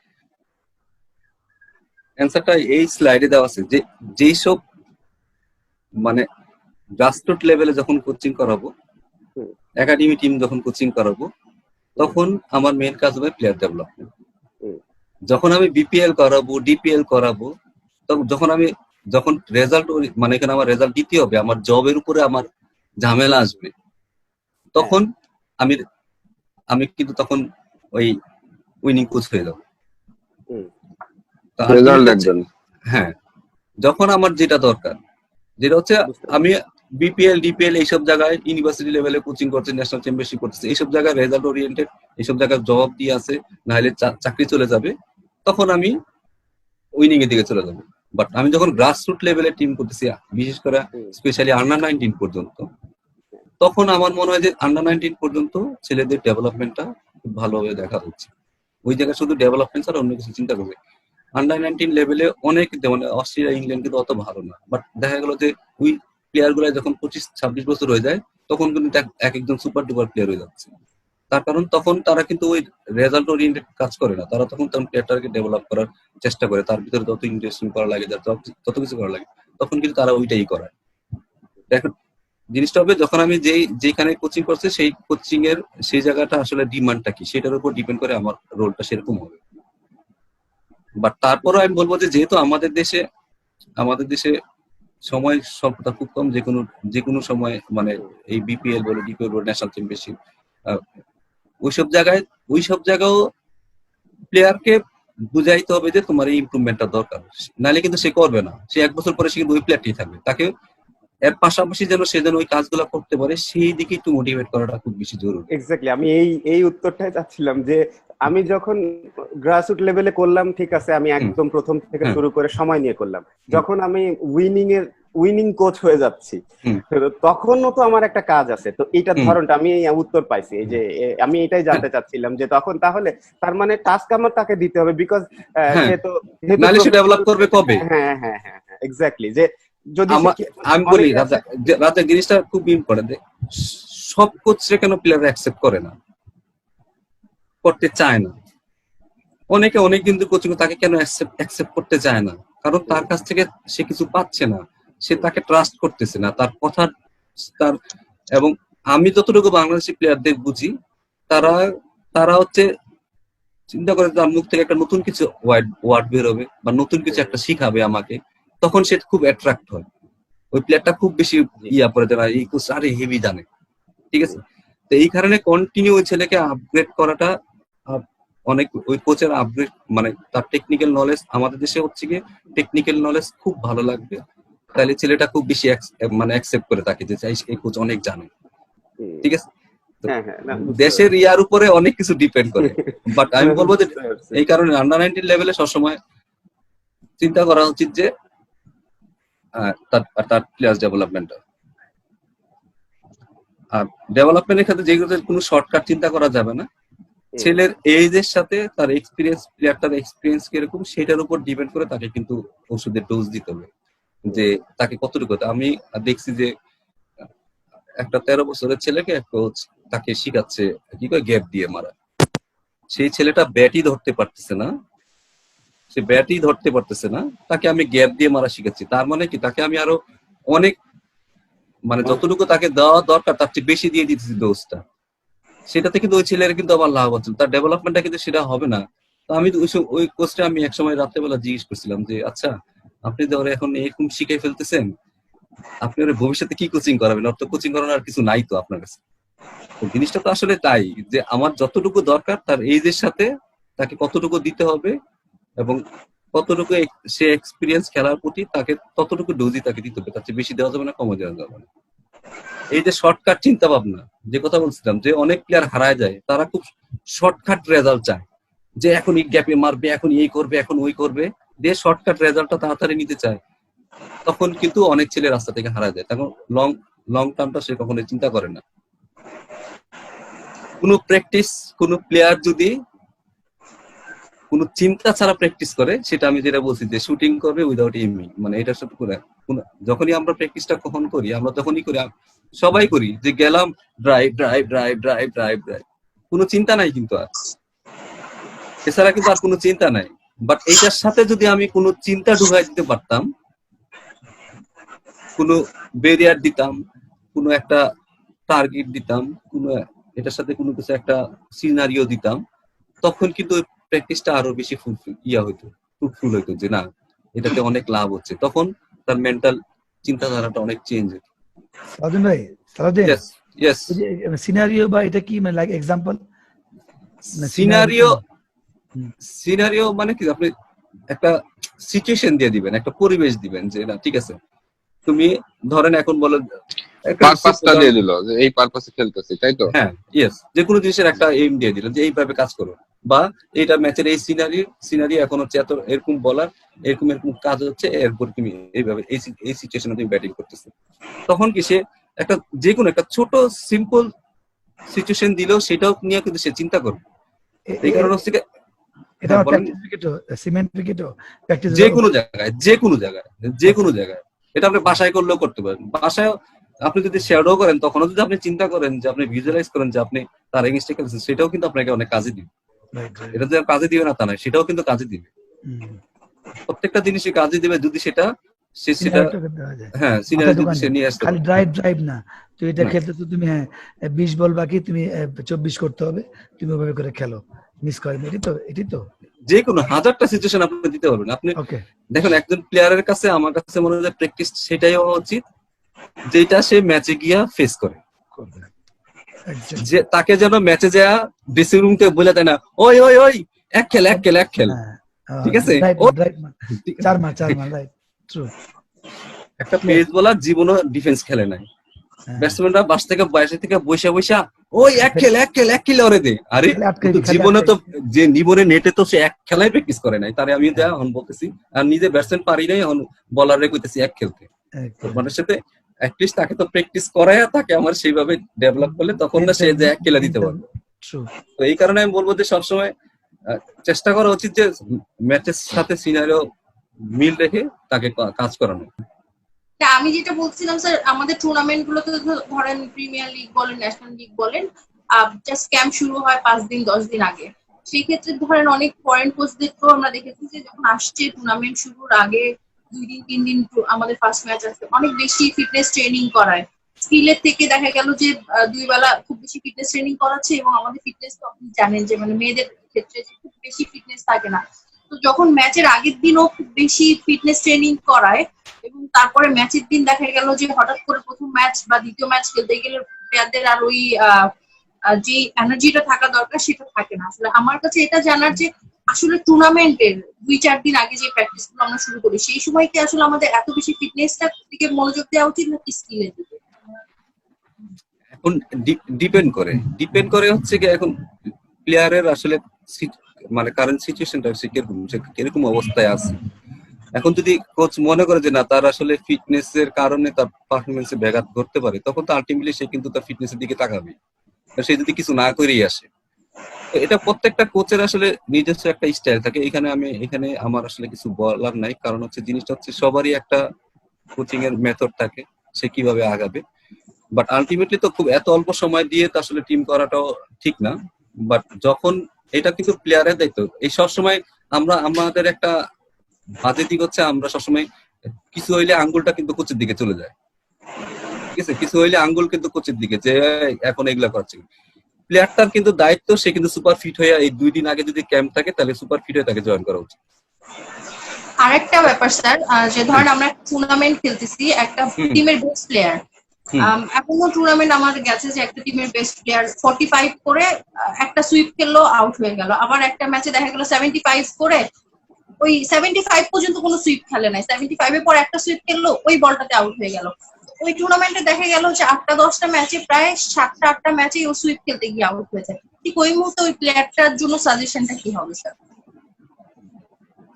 এখন জিনিসটা খেয়াল করতে হবে সেটা কি ও কি রাইট বল সিলেকশন করছে কিনা। প্রথমে যদি সে বল সিলেকশন ঠিক আছে, তারপরে আউট হয়ে গেছে, তার মানে তার কোনো টেকনিক্যাল সমস্যা আছে কিনা। যদি টেকনিক্যাল সমস্যা থাকে তাহলে টেকনিকটা ঠিক করতে হবে। যদি না টেকনিকও ঠিক আছে, বলটাও ঠিক জায়গায় পড়ছে, তাহলে তার কোনো মানসিক সমস্যা নেই, সে কি মানে কি উত্তেজিত হয়ে মেরে দিছে কিনা। প্রত্যেকটার একটা তো কোনো কারণ না কোনো কারণ থাকবে, বা না সে এমনি এমনি মেরে দিছে। তো যে কারণটা আছে সেই কারণটা নিয়ে কাজ করলে সবচেয়ে আমার মনে হয় বেটার হবে। সে যদি সুইপ না পারে যদি তার যদি টেকনিক্যাল সমস্যা থাকে তাহলে টেকনিকটা ইমপ্রুভ করতে হবে। অথবা ওই বলার কি সুইপ মারার মতো ছিল কিনা সেটাও কিন্তু তাকে চিন্তা করতে হবে, যে ওকে সুইপ মারলে ওই বলার কি লাগবে না। কারণ প্রত্যেক বলারে সুইপ মারলে যে লাগবে এরকম কিছু না। তো আমার মনে হয় যে কোন কারণে সে মিস্টেকটা করছে সেটা ফাইন্ড আউট করাটা কোচের কাজ। অ্যাজ এ কোচ সে বের করবে যে সেটা কি মেন্টাল কারণে হইতে পারে, নাকি টেকটিক্সের কারণে হইতে পারে, অথবা তার টেকনিক্যাল কারণে। ওই কারণে তাকে ওই জিনিসটা ডেভেলপ করলে আমার মনে হয় অনেক ভালো হবে। যে যদি সে খেলেই থাকে, সে সবসময় সুইপই খেলে, বা তার সুইপ তার স্ট্রাইক, সেটা আমি বন্ধ করে দিলে তার জন্য কিন্তু অনেক ক্ষতি হবে। এখন হচ্ছে গিয়ে যে প্লেয়ার ডেভেলপমেন্টটা কি। একজন কোচ, আমার কাজ হলো একটা প্লেয়ারের মধ্যে যার যে ক্যাপাবিলিটি আছে ওইটার আমি ম্যাক্সিমাম কতটুকু ইউজ করতে পারি। সে যতটুকু পারে তার থেকে আমি তার ক্যাপাসিটি যেন আমি তাকে আরো বাড়াই দিতে পারি, সেটাই হচ্ছে আমার কাজ, ঠিক আছে? এবং সেই সাথে ক্রিকেটের যে স্কিল আমি ডেভেলপ করবো সেই সাথে যার জন্য হলিস্টিক ডেভেলপমেন্ট গুলো হয়, মানে তার হলিস্টিক ডেভেলপমেন্ট মধ্যে আমি বুঝাই আসলে যেটাতে সে কিছু চিন্তা করে তার জীবনে অনেক কিছু চিন্তা করতে হবে, যে জিনিসটা তার গ্রোথ এন্ড ডেভেলপমেন্ট হবে, তার মেন্টাল ডেভেলপমেন্ট হবে, তার ইমোশনাল ডেভেলপমেন্ট হবে, সেই দিকগুলো আমাদের চিন্তা করবো। আমি যে হলিস্টিক ডেভেলপমেন্ট বলতে আমি বুঝি হচ্ছে একটা মানুষের যে চিন্তা, মাইন্ড থাকে, বডি থাকে, ক্যারেক্টার থাকে, এই সবগুলা জায়গার ডেভেলপমেন্ট করাটা হচ্ছে কি আমরা সব নর্মালি বলে থাকি হলিস্টিক ডেভেলপমেন্ট। তো এই জিনিসগুলোকে আমরা চিন্তা করবো, যেমন হচ্ছে বিল্ডিং ফোকাসটা ইমপ্রুভ করা যায় কিভাবে, ডিসিপ্লিনটা কিভাবে ইমপ্রুভ যায়, মেন্টাল এবং ইমোশনাল জিনিসগুলো কিভাবে ইমপ্রুভ করা যায়, গেম অ্যাওয়ারনেস কিভাবে ইমপ্রুভ করা যায়, পজিটিভ মাইন্ডসেট কিভাবে করা যায়। সো এইগুলা সবকিছু প্র্যাকটিসের মধ্যে থাকবে। বডি আমার যে মোটর স্কিল গুলো আছে সেই স্কিল গুলো, ফান্ডামেন্টাল যে স্কিল গুলো আছে, স্ট্রেংথ, ইন্ডুরেন্স, ফিটনেস এর ব্যাপারে যা যা থাকে, ফ্লেক্সিবিলিটি থেকে শুরু করে তারপরে এজিলিটি, এই জিনিসগুলো আমি ফান্ডামেন্টাল তাকে ডেভেলপ করবো। ক্যারেক্টার হিসেবে সে কি কনফিডেন্ট প্লেয়ার নাকি, তাকে কনফিডেন্স দেওয়ার মতো তার মুখে প্র্যাকটিস করাবো।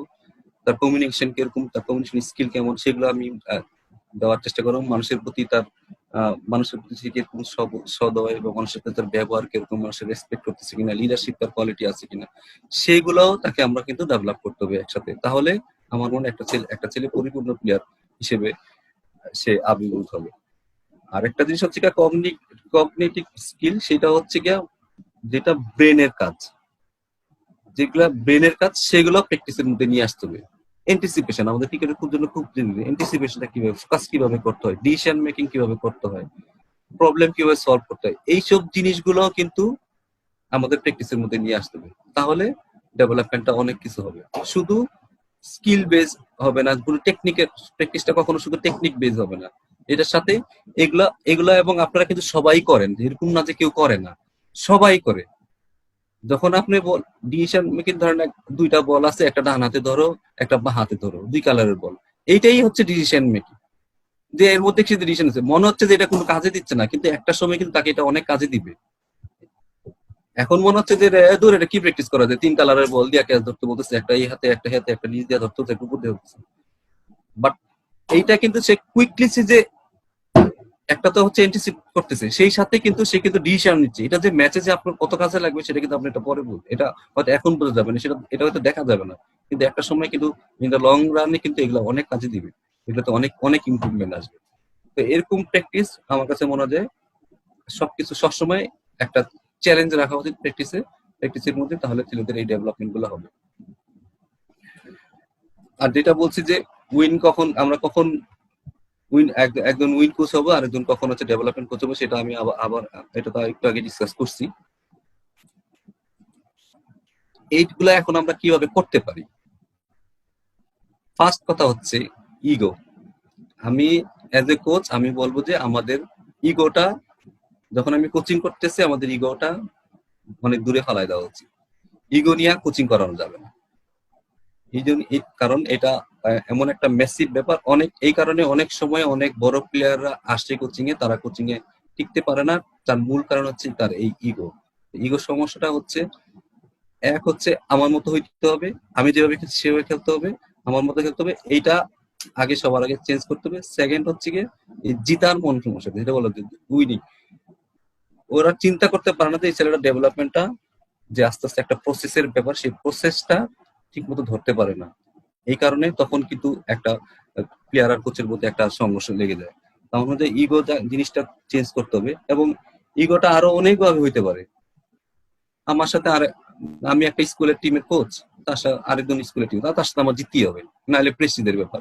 এটা মনে করে ধরেন আমি স্ট্র্যাটেজি নিলাম যে এরকম এরকম করবো, এই কাজ করবো এই কাজ করবো, ওই প্লেয়ারে বললাম তুমি এমনি খেলো, এই প্লেয়ারে বললাম তুমি এইভাবে খেলো, তখন আমি প্লেয়ারের ফ্রিডমটা হাত থেকে নিয়ে নিলাম, আমি হয়তো জিতলাম, কিন্তু আলটিমেটলি আমি পুরো টিমের অনেক কিছু কিন্তু নষ্ট করে দিলাম। যেটা বললাম, আবারও বললাম যে একই শেষ জিনিস যেটা হচ্ছে ইগো। একটা কোচের হচ্ছে ইগোটা হচ্ছে এখানে সবচেয়ে মেন কাজ। এই ইগোটা আপনি যদি চেঞ্জ করেন তাহলে আপনার আমার মনে হয় যে ডেভেলপমেন্ট অনেক বেশি হবে। তো কারো যদি কোনো কোশ্চেন থাকে এখন করতে পারেন। ইয়েস, আরো না স্যার, আচ্ছা আমি জাস্ট একটা জিনিস বোঝার চেষ্টা করি স্যার, যদি কারো ডিস্টার্ব না হয়। সেটা হচ্ছে স্যার, আপনি যে কথাটা বললেন এই পুরো লেকচারটা কিন্তু স্যার বেশ কয়েকটা ফেজ ছিল। হ্যাঁ, বেশ কয়েকটা ফেজ। একটা হচ্ছে কি, ফার্স্ট অফ অল এই লেকচারটা বা এই টপিকটা ম্যানেজমেন্টের সাথে খুবই মানে জড়িত। কারণ আমাদের সবাই মিলে যদি ডিসিশন যে আমরা, যেমন জেমির ক্ষেত্রে যেটা হয়েছিল যে 2 বছর রেজাল্ট পাইনি, কিন্তু আলটিমেটলি কিন্তু ওই প্লেয়ার গুলাই ডমিনেট করছে। বা আমরা এইচপি তে যখন ছিলাম আমরা 2 বছর কিন্তু খুব বেশি রেজাল্ট পাই নাই, বাট আলটিমেটলি ওই এইচপির সবাই কিন্তু ডমিনেট করছে। তো স্যার এটা খুব সম্ভবত ম্যানেজমেন্টের যদি এই ডিসিশনটা আসে, কারণ আমাদের দেশে ওই 10 বছর বয়সের বাচ্চার বাপ মাও কিন্তু চায় যে ছেলে 100 করুক, ওভারঅল ডেভেলপমেন্টটা দিকে চিন্তা করে না। এইটা একটা জিনিস। আর সেকেন্ডলি হচ্ছে গিয়ে স্যার এই জিনিসটা যেটা আমার কাছে মনে হয়, এই লেসনটা আমরা যারা এই একদম বাচ্চা লেভেলে কোচিং করাবো আমাদের জন্য খুবই জরুরি। ওই ন্যাশনাল টিম একটা সময় কিন্তু ন্যাশনাল টিমের কোচ হলে তখন বা রেজাল্ট ওরিয়েন্টেড কোচিং এ কিন্তু একটা লেভেলে গিয়ে কিন্তু আমরা রেজাল্ট ওরিয়েন্টেড করতেছি। বাট আমরা যদি সবাই এই রেজাল্টের কথাই চিন্তা করি, আলটিমেটলি বাংলাদেশ ক্রিকেট গত 20 বছরে যতটুকু ইমপ্রুভ করার দরকার ছিল তার 10 ভাগের 1 ভাগও এই শুধু জিতার মেন্টালিটির কারণে সব লেভেলে যে কোনো মূল্যে খালি জিততেই চায়। না, কথা একদম রাইট। যেটা বলছি যে তুই বললি যে মানে ইয়ার সাথে কথা বলতে হবে, কার সাথে জানো, অথরিটির সাথে কথা বলতে হবে। হ্যাঁ, অথরিটি থেকে এটা আসতে হবে। এখানে আমি বলি, এখানে অনেকেই আসবি, কোচিং এ আসবি, একটা খুব গুরুত্বপূর্ণ কথা বলবো, সেটা হচ্ছে কি, যখন তুই মাঠে ঢুকবি, আচ্ছা অনেকেই আসবে এখানে কোচিং এ, যারা একেবারে কোচিং এ যখন আসবি তোর ইমেজটা কিরকম, তোর ইমেজটাই হচ্ছে সবকিছু, তোর একেবারে কিন্তু এটা কিন্তু অনেকদিন ধরে নিয়ে যাবে। এবং এই কথাটা কিন্তু খুব ইম্পর্টেন্ট। এই কথাটা আমি মানে সব কোচ যারা আসবে তাদেরকে বলতে চাই যে আমার ইমেজটা কিরকম, যে আমি কোচিং এ যখন আসছি তখনকার ইমেজটা আমার কিরকম, সেটা কিন্তু লং রানে যায় সেটা কিন্তু অনেক এফেক্ট করবে। আমি যখন কোচিং করতে আসছি, আমি যদি নেগোসিয়েটার হই, অফিসিয়াল বলছে এরে খেলাইতে, আমি এরে খেলাই দিলাম। এটা 3rd ডিভিশন লেভেল থেকে শুরু হয় কিন্তু, বা তার আগে অফিসিয়াল বলছে ওরে করতে, ওইটা খেলবে, আমার ওই প্লেয়ারটারে খেলাইতে হবে, এইভাবে খেলতে হবে। এই যে ইমেজটা, এই ইমেজটা একটা বড় কোচ হইতে দেয় না কাউকে। এবং যখনই একটা কোচ ড্রেসিং রুমে ঢুকবে, সে যদি যে যখন ঢুকার পরে শুধু ড্রেসিং রুমটা সে যদি কন্ট্রোল করতে না পারে, তাহলে তাকে ওই দরজা দিয়ে আবার বেরিয়ে যাওয়া উচিত, ওইখানে থাকা উচিত না। সো মেন হচ্ছে গিয়ে এই যে কন্ট্রোলিং এবং সেই যে ইমেজটা, এই ইমেজটা প্রথমেই তৈরি করে নিতে হবে। ঠিক আছে, মানুষ দরকার, অনেকে বলে যে এই ঘাউরা ইমেজটা কিন্তু আজকে আসে না, সেটা কিন্তু অনেক লম্বা সময় ধরে আসছে। ঠিক আছে, তারে ধরা অনেক সময় দেখো অফিসিয়ালরা কথা বলতে, এর সাথে কথা বলতে একটু হিসাব করে কথা বলে, তার মানে তার ইমেজটাও কিন্তু সেভাবে সে গড়ে নিছে সে। এখন আমি যদি নেগোসিয়েটর হই, প্রথম থেকেই যদি অফিসিয়ালের এই প্লেয়ারটারে খেলাইলাম, এর একটা এইভাবে খেলালাম, তখন কিন্তু আমার ইমেজ খারাপ হবে। এই কারণে মানুষের ইমেজটা আমি কিভাবে তৈরি করতেছি, এটা একটা কোচের অনেক বড় রকমের পরবর্তী জীবনে অনেক হেল্প করবে। এই কারণে ইমেজের ব্যাপারে খুব সাবধান, কারণ এটা অনেক বড় জিনিস। এই জিনিসটা অনেক আমার মনে হয় অনেক কেয়ারফুলি করা উচিত। যখনই কোচিং এ আসবো, তখন কিন্তু নিজে কিরকম মানুষ, আমার নলেজ কিরকম, সেটার উপরে ডিপেন্ড করে পরবর্তী প্লেয়ার গুলা কিরকম। একটা কোচের নাম হয় কেমনি, এই প্লেয়ারটা বলে ওই কোচটা খুব ভালো কথা বলে, ওই প্লেয়ারটা খুব ভালো ট্রেনিং করায়, এই কোচটা এই প্লেয়ারের জন্য ফাইট করে, তখন আস্তে আস্তে কিন্তু একটা কোচের ইমেজ গড়ে যায়। নিজে নিজে তো কোনো কিছু হবে না, এটা কিন্তু প্লেয়ারদের মাধ্যমে কিন্তু সবকিছু হয়। যত মানুষের যত নামই হোক আর ফেমই হোক, এজ এ কোচ সবকিছু কিন্তু প্লেয়াররাই করবে, প্লেয়াররাই কিন্তু সবকিছু। আরেকটা সময় আছে যেটা না, প্লেয়াররা আমি ম্যানেজ করে চললাম, সেটাও কিন্তু খুব খারাপ। এটাও কিন্তু খুব খারাপ যে আমি প্লেয়ারে ম্যানেজ করে নিলাম, এটা কিন্তু পার্টিকুলার কিছু সময়টা বেনিফিট পাওয়া যায়, তারপরে কিন্তু আবার পাওয়া যায় না। একটা সময় যাওয়ার পরে ওইটা কিন্তু আবার বুমেরাং হিসেবে। তখন একটা জিনিস আমি জীবনে শিখছি যে প্লেয়ারদের 365 দিনের মধ্যে 364 দিন হেল্প করবেন, সে আপনার সাথে থাকবে। 365 দিন তার এগেইনস্টে যাবে, সে তখন আপনার এগেইনস্টে চলে যাবে। অনেক সময় হয় এই কারণে বলে সবকিছুতেই আপনার ইমেজ এবং আপনার অনেস্টিটা অনেক বেশি জরুরি। Honesty and image. আলাউদ্দিন ভাই, লাস্ট কথাটা বুঝলাম না, 365 দিন এটা কি বললেন? আমার এক্সপিরিয়েন্স থেকে বলি, আমার জীবনে অনেক সময় তো অনেক জীবনে অনেক বাধা পাইতে হয়। দেখা গেল আমি একটা ছেলের জন্য হয়তো 364 দিন তার জন্য আমি অনেক কাজ করছি, 365 দিন তারে আমি হয়তো ড্রপ দিয়ে দিলাম কোনো এক। ঠিক আছে, দেখা গেল যে ওই ছেলেটা পরবর্তী দিনে আমার ড্রপ দিচ্ছে, সে ভুলে যাবে তার আগের কাহিনী। এটা কিন্তু এরকম হয়েছে, তো হয় এটা সবসময়। আলটিমেটলি হচ্ছে কি, আপনি এইসব সিচুয়েশন, এরকম টাফ সিচুয়েশন আসবে, বাট এইসব জায়গায় সবসময় চিন্তা করতে হবে যে আমি কি অনেস্ট ছিলাম কিনা, আমি কি টিমের ভালো চাইছি কিনা, আমি কি ছেলের ভালো চাইছি কিনা, সেটার উপরে ডিপেন্ড করবে আলটিমেটলি। তখন কিন্তু দেখা যাবে যে আস্তে আস্তে আপনি যখন কারো ভালো চাইবেন, তখন কিন্তু অটোমেটিক আপনার খুব বেশি ক্ষতি হবে। আমার কাছে মনে হয় না খুব বেশি ক্ষতি হবে। স্যার নাফিস স্যার, অ্যাটিটিউড নিয়ে একটা কথা বলতে চাই। অ্যাটিটিউড জিনিসটা এত মানে এখন ইম্পর্টেন্ট হয়ে গেছে, যেখানেই যাই অফিসিয়াল বলেন, কোচ বলেন, টিমমেট বলেন যে অ্যাটিটিউড ভালো, অ্যাটিটিউড খারাপ। স্যার অ্যাটিটিউড খুব ছোট ওয়ার্ড, বাট এটাকে খুব কম মানুষ ব্যাখ্যা করতে পারে। মানে এই জিনিসটা যদি আমি কোনো প্লেয়ারকে বুঝাবো যে তোমার অ্যাটিটিউড খারাপ, তোমার ইমপ্রুভমেন্ট কি কি সেক্টরে করতে হবে, আমি জাস্ট যে বললাম যে অ্যাটিটিউড খারাপ, অ্যাটিটিউড ঠিক করো, স্যার তার জন্য কিন্তু ডিফিকাল্ট হবে। তো এই স্যার জিনিসটা একটু আমাকে ব্যাখ্যা করে বলেন, সো দ্যাট আমি নিতে পারি এবং তাদেরকে ওইভাবে বুঝাইতে পারি।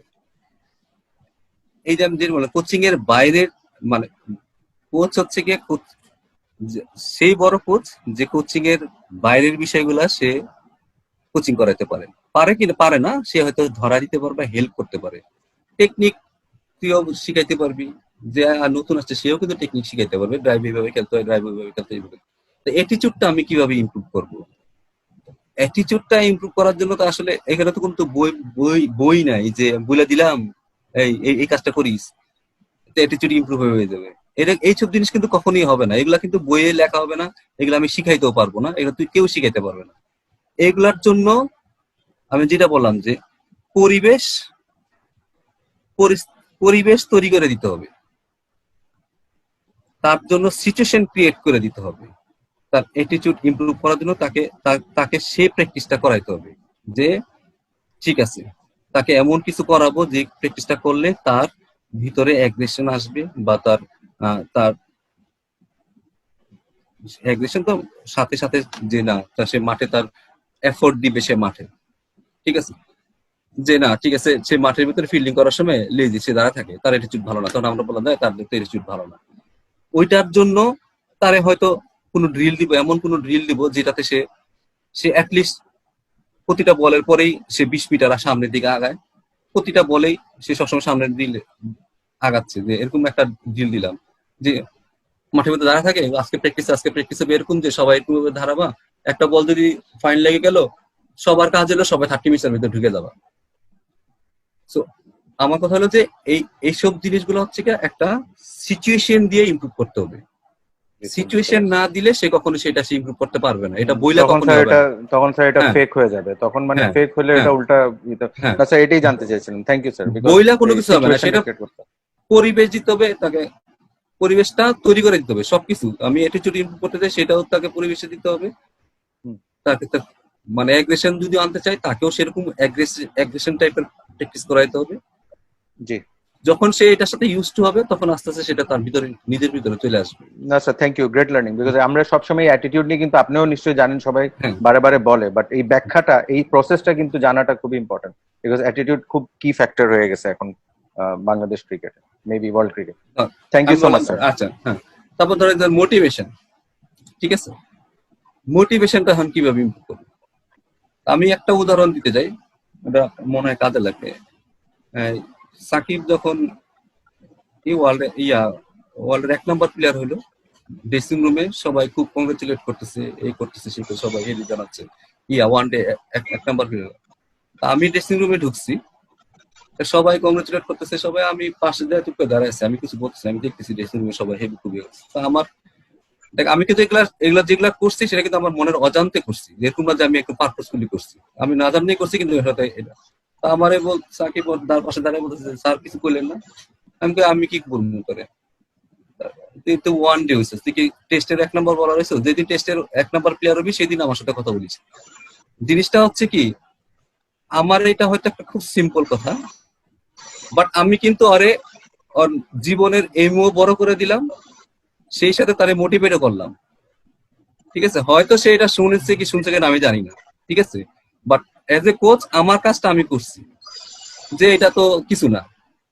সেম কথাটা আমি আমার সাথে সবসময় খালি এই দেখায় আমার এবারে জিতু, আমার 40 এবারে আপনি এত কথা কনকে এই সেই আমার সবসময় রিল লেগে থাকে আমার সাথে। আমার কথা দেখ, ওই টেস্টে 50 এবারে দিছে, তারপর আমার সাথে কথা বলিস। তো জিনিসটা হচ্ছে এজ এ কোচ আমার কাজ হইলো তারে আমি যেমনি পারি মোটিভেট করবো, সেটা আমার বইটা যদি মোটিভেট করতে হয় আমি করবো, যেখানে আমরা ইগনোর করে যদি তারা করতে হয় তাকে আমি ইগনোর করে করবো, সেটা যদি তাকে পিঠে হাত বুলাই করতে হয় তাহলে আমি সেটাও করবো। তো তাকে মোটিভেট করে, তাকে যেভাবে পারি, তাকে যদি ইনসাল্ট করে যদি করতে হয় তাহলে আমি সেটাও আমি করবো। এটাই হচ্ছে কাজ। এগুলো হচ্ছে কোচিং এর বাইরে জিনিস, যেগুলো আসলে মানুষের ডেভেলপমেন্টটা অনেক দিকে মানে কাজে লাগে। আমি যখন এটা স্যার ডিপেন্ড করে এক একটা ক্যারেক্টারের উপর। মনে করেন অনেকে এখন আপনি আশরাফুল দা, আমি শেষ করিনি দোস্ত। বল। হ্যাঁ, কারণ সাকিব হয়তো বা মেন্টালি টাফ বলে ও ওই প্রেসারটা নিতে পারবে যে টেস্টে। অনেকে আছে স্যার আবার এটাতে ডিমোটিভেট হইতে পারে। তো এটা তো ইচ মানে ক্যারেক্টার ওয়াইজ এটাই বুঝতে হবে। মানুষের মানে কোচ হিসেবে সবচেয়ে বড় কাজ হচ্ছে প্লেয়ারটারে বোঝা, সে আসলে কিভাবে নিতে পারে, কারে কতটুকু বলা যাবে, কারে কতটুকু বলা যাবে না। অনেকরা কিন্তু এখন যদি ব্যাটিং বলতে গেলে কিন্তু মানে চেতা মেতে আমরা ব্যাটম্যান ছুঁড়ে মেরে দিতে পারে, ঠিক আছে। যারে যেভাবে ঘুরায় পেঁচাইলেও যেন বলানো যায়, তার জন্য বোঝানো যায় জিনিসটা এরকম। এটাই হচ্ছে কাজ। Thank you. হ্যাঁ, না আমি এটাই বলতে চাচ্ছিলাম যে আসলে আপনি কি সাকিবের ভালো মতন পিঠে হাত দিয়ে বলছিলেন কখনো, তারপরে কি আপনি ইগনোর করছেন? এইটাই আমি আর কি জানার দরকার ছিল, যে আপনি কি দুইটাই কি ট্রাই করছিলেন কিনা। আমি তো ধর এদের সাথে আমার অ্যাডভান্স, আমি লম্বা সময় ধরে আমি জীবনে হ্যালো শুনতেছো দাস? শুনতেছে? হ্যাঁ হ্যাঁ শুনছেন আমার প্রশ্নটা? হ্যাঁ বুঝছি। জিনিসটা হচ্ছে এগুলা কখনই হাতে পিঠেও হাত গুলো নেয় কোনোদিন, বা বকা দিয়েও হয় না। জিনিসটা হচ্ছে আমি ক্যারেক্টারটা বোঝার চেষ্টা করি যে কিভাবে সে নিতে পারে। এরকম না যে আমার ভুল হয় না জীবনে, অনেক সময় অনেক সময় চিতে গেছে, আমার তো অনেক সময় গালিও খাইছি জীবনে, ঠিক আছে। সাকিব না ধর অন্য প্লেয়ার কারো বলছি হয়তো সে গালি দিয়ে দিচ্ছে, জিনিসটা হচ্ছে জিনিসটা আমারও ভুল হবে না, কিন্তু একটা কোচের কাজ হচ্ছে সে কেন তার ওই প্লেয়ারটার মেন্টালিটি কিরকম, সে কিভাবে অ্যাকসেপ্ট করে, সেই অ্যাকসেপ্টেন্স তাকে তার ওয়েটা কি সেটা বোঝাটা হচ্ছে একটা কোচের সবচেয়ে বড় একটা, এটাই হচ্ছে বড় আর্ট, যে আমি কিভাবে তাকে তার উপর আমি কথাটা বলে সে কিভাবে অ্যাকসেপ্ট করবে। এই আর্টটা জানাটা খুব বেশি দরকার। আমাদের এই কোচদের আমাদের কোচদের অ্যাকসেপ্টেন্স কম প্লেয়ারদের কাছে, কারণ হচ্ছে কি ধর একই কথা আমি বলতেছি একরকম, আরেকটা কোচ বলছে আরেকরকম, দেখা গেল যে হয়তো আমারটা নিচ্ছে তারটা নিচ্ছে না, কিন্তু কারণ হচ্ছে কি এটা একটা কথা বলার আর্ট, কথা বলার ভঙ্গি, বা প্লেয়ারটার সাথে তুই কিভাবে মিশতেছিস সেগুলোর উপরে অনেক কিছু কিন্তু ডিপেন্ড করে। এটা একটা সিম্পল ব্যাপার না, কিন্তু জিনিসটা অনেক কিছু রিলেটেড করে তারপরে কিন্তু একটা ভালো জায়গায় আসে। এই কারণে আমার মনে হয় যে এই আর্টটা জানাটা হচ্ছে খুব, এটা একটা শিল্প। আমি যেটা মনে করি একটা শিল্প, যে কিভাবে একজনের কাছ থেকে বেশটা আদায় করা যায়। ভুল যে হবে না তা না, ভুলও হবে, বাট এখান থেকে শিখতে পারলে হবে।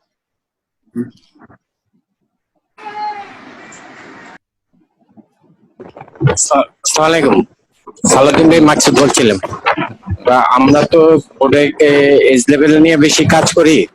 আমরা তো প্লেয়ারদের মেন্টালি ভাবে স্ট্রং করার জন্য হয়তো মুখে কথা বলি বা কিছু কাছে এক্সারসাইজের মাধ্যমে মেন্টালি প্রিপেয়ার করি।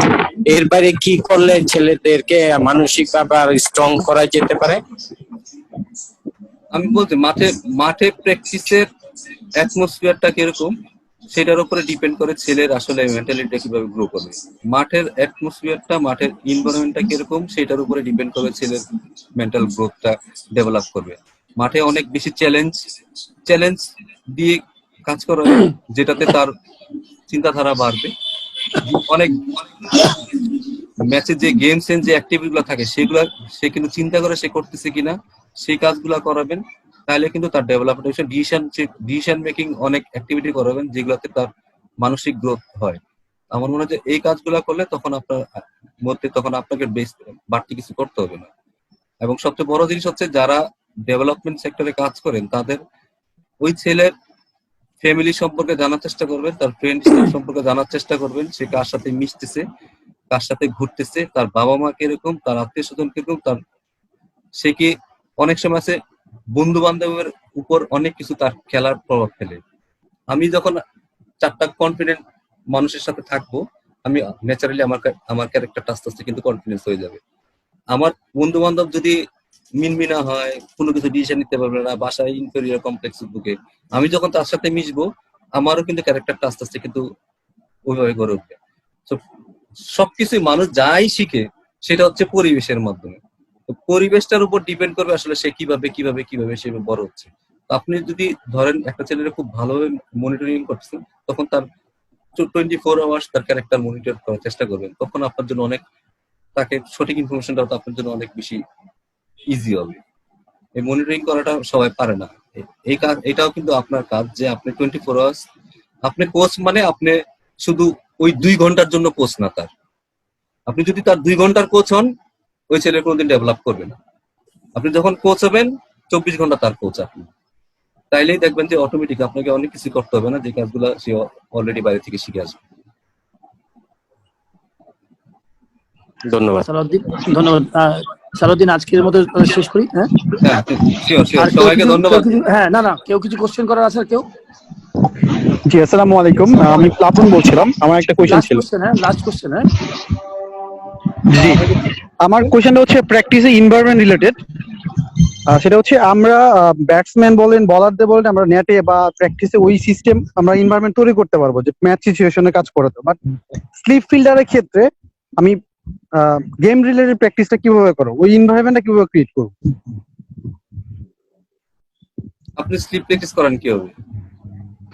আমি স্লিপ প্র্যাকটিস করি নরমালি হচ্ছে 3-4 জন স্লিপ ফিল্ডার যারা ওদেরকে নিয়ে ওইভাবে দাঁড়া করে যে একজন বল ফিট করতেছে ওইভাবে করেন।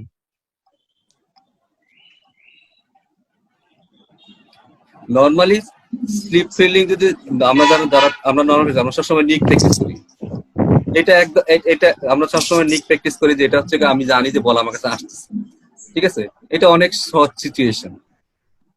কিন্তু যখনই আমি হয়তো এটা অনেক ডিলে করে দিব, তখন কিন্তু এটা অনেকটা ম্যাচের সাথে রিলেটেড হয়ে আসবে। কিন্তু আমি যদি পরপর দিতে থাকি তখন কিন্তু এটা কিন্তু অনেক সহজ একটা মানুষের পক্ষে। বলতে আসতেছি আমার কাছে, অলরেডি সে অ্যান্টিসিপেট করে রাখছে বা চিন্তা করে রাখছে যে বলতে আসছে, এটা কিন্তু সে কিন্তু Right. অনেক কিছু শিখলো না। কিন্তু যখন এটা আমি হয়তো ডিলটা এরকম ভাবে করাবো যেটা আমি অনেক পরে দিব, হয়তো 20 বল পরে দিব, তখন কিন্তু এটা অনেকটা কিন্তু গেম রিলেটেড হয়ে যাবে। জি জি। ঠিক আছে, তো এটাও এক ধরনের ট্রেনিং। সেটার সাথে আমরা আগে যেমন এক সময় দেখা গেল যে হয়তো ব্যাটসম্যান আছে, সাথে আমি স্লিপ ফিল্ডার রেখে দিলাম, ওইভাবে করতে পারেন, ম্যাচের সাথে করতে পারেন। ঠিক আছে, কিন্তু এটা হচ্ছে কি যে একেবারে একজ্যাক্ট সেই সিচুয়েশন তো আপনি পাবেন না যে একেবারে ম্যাচের মতো করে আসবে, 2 ঘন্টা পরে একটা বল আসবে, তা তো হবে না, ওইরকম তো হয় না না। না সেটা ঠিক আছে, রাইট। একটু জি। ডিলে করে দেন, তাহলে কি সে তাহলে 20টা বল পরে হইলো অ্যাটলিস্ট সে কনসেন্ট্রেশনটা, সে প্রতিটা 20টা বল পরে সে কনসেন্ট্রেশনটা ধরে রাখতেছে, তারপর সে হয়তো প্র্যাকটিসটা করতে পারে। জি থ্যাংক ইউ। ধন্যবাদ সবাইকে। সালাউদ্দিন, অনেক অনেক ধন্যবাদ, অনেক সুন্দর সুন্দর কথা শুনলাম। আই হোপ যে সবার খুব কাজে আসবে এবং খুবই ভালো লাগলো সালাউদ্দিন সময় দেওয়ার জন্য, এবং আশা করি সামনের দিনে আবার পাবো হয়তো তোমাকে। আমাদের মনে হয় অনেক সুন্দর সময় কেটেছে সালাউদ্দিন তোমার সাথে। ধন্যবাদ সবাইকে, সবাই ভালো থাকবেন। আশা করবো সবাই এই সময় একটু ধৈর্য নিয়ে থাকবেন। বাট আমি আবারও পাইলটকে ধন্যবাদ জানাচ্ছি যে এরকম একটা সুন্দর প্রোগ্রাম করার জন্য। আর আলটিমেটলি আমার মনে হয় যে এখানে যে সবাই যারা আসছে তারা খুব অ্যাপ্রিসিয়েট করতেছে যে কিছুটা শিখছি কি না শিখছি জানি না, আমার কিন্তু মানে সবার কাছ থেকে শেখার কিছু আছে। কারণ শেয়ারিং হইলে তখন কি অনেক ভালো হয়। যদি কখনো মনে হয় যে না এই জিনিসটা রাইট হয় না, তখন কিন্তু বললে কিন্তু বেটার হয় যে না ঠিক আছে, এটা আমি কিভাবে ইমপ্রুভ করতে পারি। ঠিক আছে, কারণ এখানে অনেক আছে যারা অনেক বেশি এক্সপিরিয়েন্স, অনেকদিন খেলছে ন্যাশনাল টিমে, তারা যদি কিছু শেয়ার করে তখন এটা কিন্তু আমারও অনেক কাজে লাগবে। আমার মনে হয় এই শেয়ারিংটা আমাদের দেশের কোচদের সবচেয়ে, আমি যেটা বললাম যে ইগো একটা বড় সমস্যা। আমরা আরো আস্তে আস্তে পিছাবো, এর মূল কারণ হচ্ছে কি আমরা কখনো কোনো কিছু শেয়ার করতে চাই না। কারণ দেখা গেল এখন বিপিএল এ কিন্তু এসিস্ট্যান্ট কোচ গুলো কিন্তু বাইরে থেকে আসতেছে, যেটা আমার কাছে মনে হয় একটা শেম, মানে এটা ঠিক না, ঠিক হচ্ছে না। কারণ হচ্ছে এই স্টেন্ট কোচ গুলো যদি বাইরে থেকে আসে, তাহলে আমার লোকাল কোচটা কবে কাজ করবে? আর এখানে তো অনেক কিছু শিখার আছে, যে কিন্তু তা না, একটা কোচের সাথে যখন থাকবে অনেক কিছু শিখতে পারবে। তো অ্যাটলিস্ট কোচরা যদি একটু আপগ্রেড হয়, তাদের যদি নিজেদের আপগ্রেড করে, তখন কিন্তু আলটিমেটলি কিন্তু, এবং এই নলেজ শেয়ারিং এর মধ্যে আমার কাছে মনে হয় আমার যে অ্যাডভান্টেজটা সবচেয়ে বেশি জীবনে ছিল, আমি ফাইন স্যারের আন্ডারে ছিলাম 5 বছর, ইমরান স্যারের কাছে ছিলাম 6 বছর, দেবের আন্ডারে ছিলাম, ডেমির আন্ডারে ছিলাম, শনের আন্ডারে ছিলাম, রিচার্ডের আন্ডারে ছিলাম। তো মানুষের সাথে কথা বলার আমার সুযোগ ছিল। তখন কি হয়, নলেজটা জানার, অনেক কিছু শেয়ারিং করা যায়, অনেক কিছু শেখা যায়। তা আমরা কারোর কাছে যাইও না, কথাও বলি না, তখন কিন্তু আলটিমেটলি কোনো কিছু লাভবান হয় না। তো ভালো কোচ হইতে হলে আপনাকে আগে মানুষের কাছে যাইতে হবে, শিখতে হবে, তাহলে অনেক কাজে লাগে। আর বই পড়ে কোচ হওয়া যাবে না, আগে কাজ হলো কোনো একটা ভালো মানুষের আন্ডারে কিছুদিন কাজ করা, তাহলে কিন্তু অনেক লাভবান। থ্যাংক ইউ সবাইকে।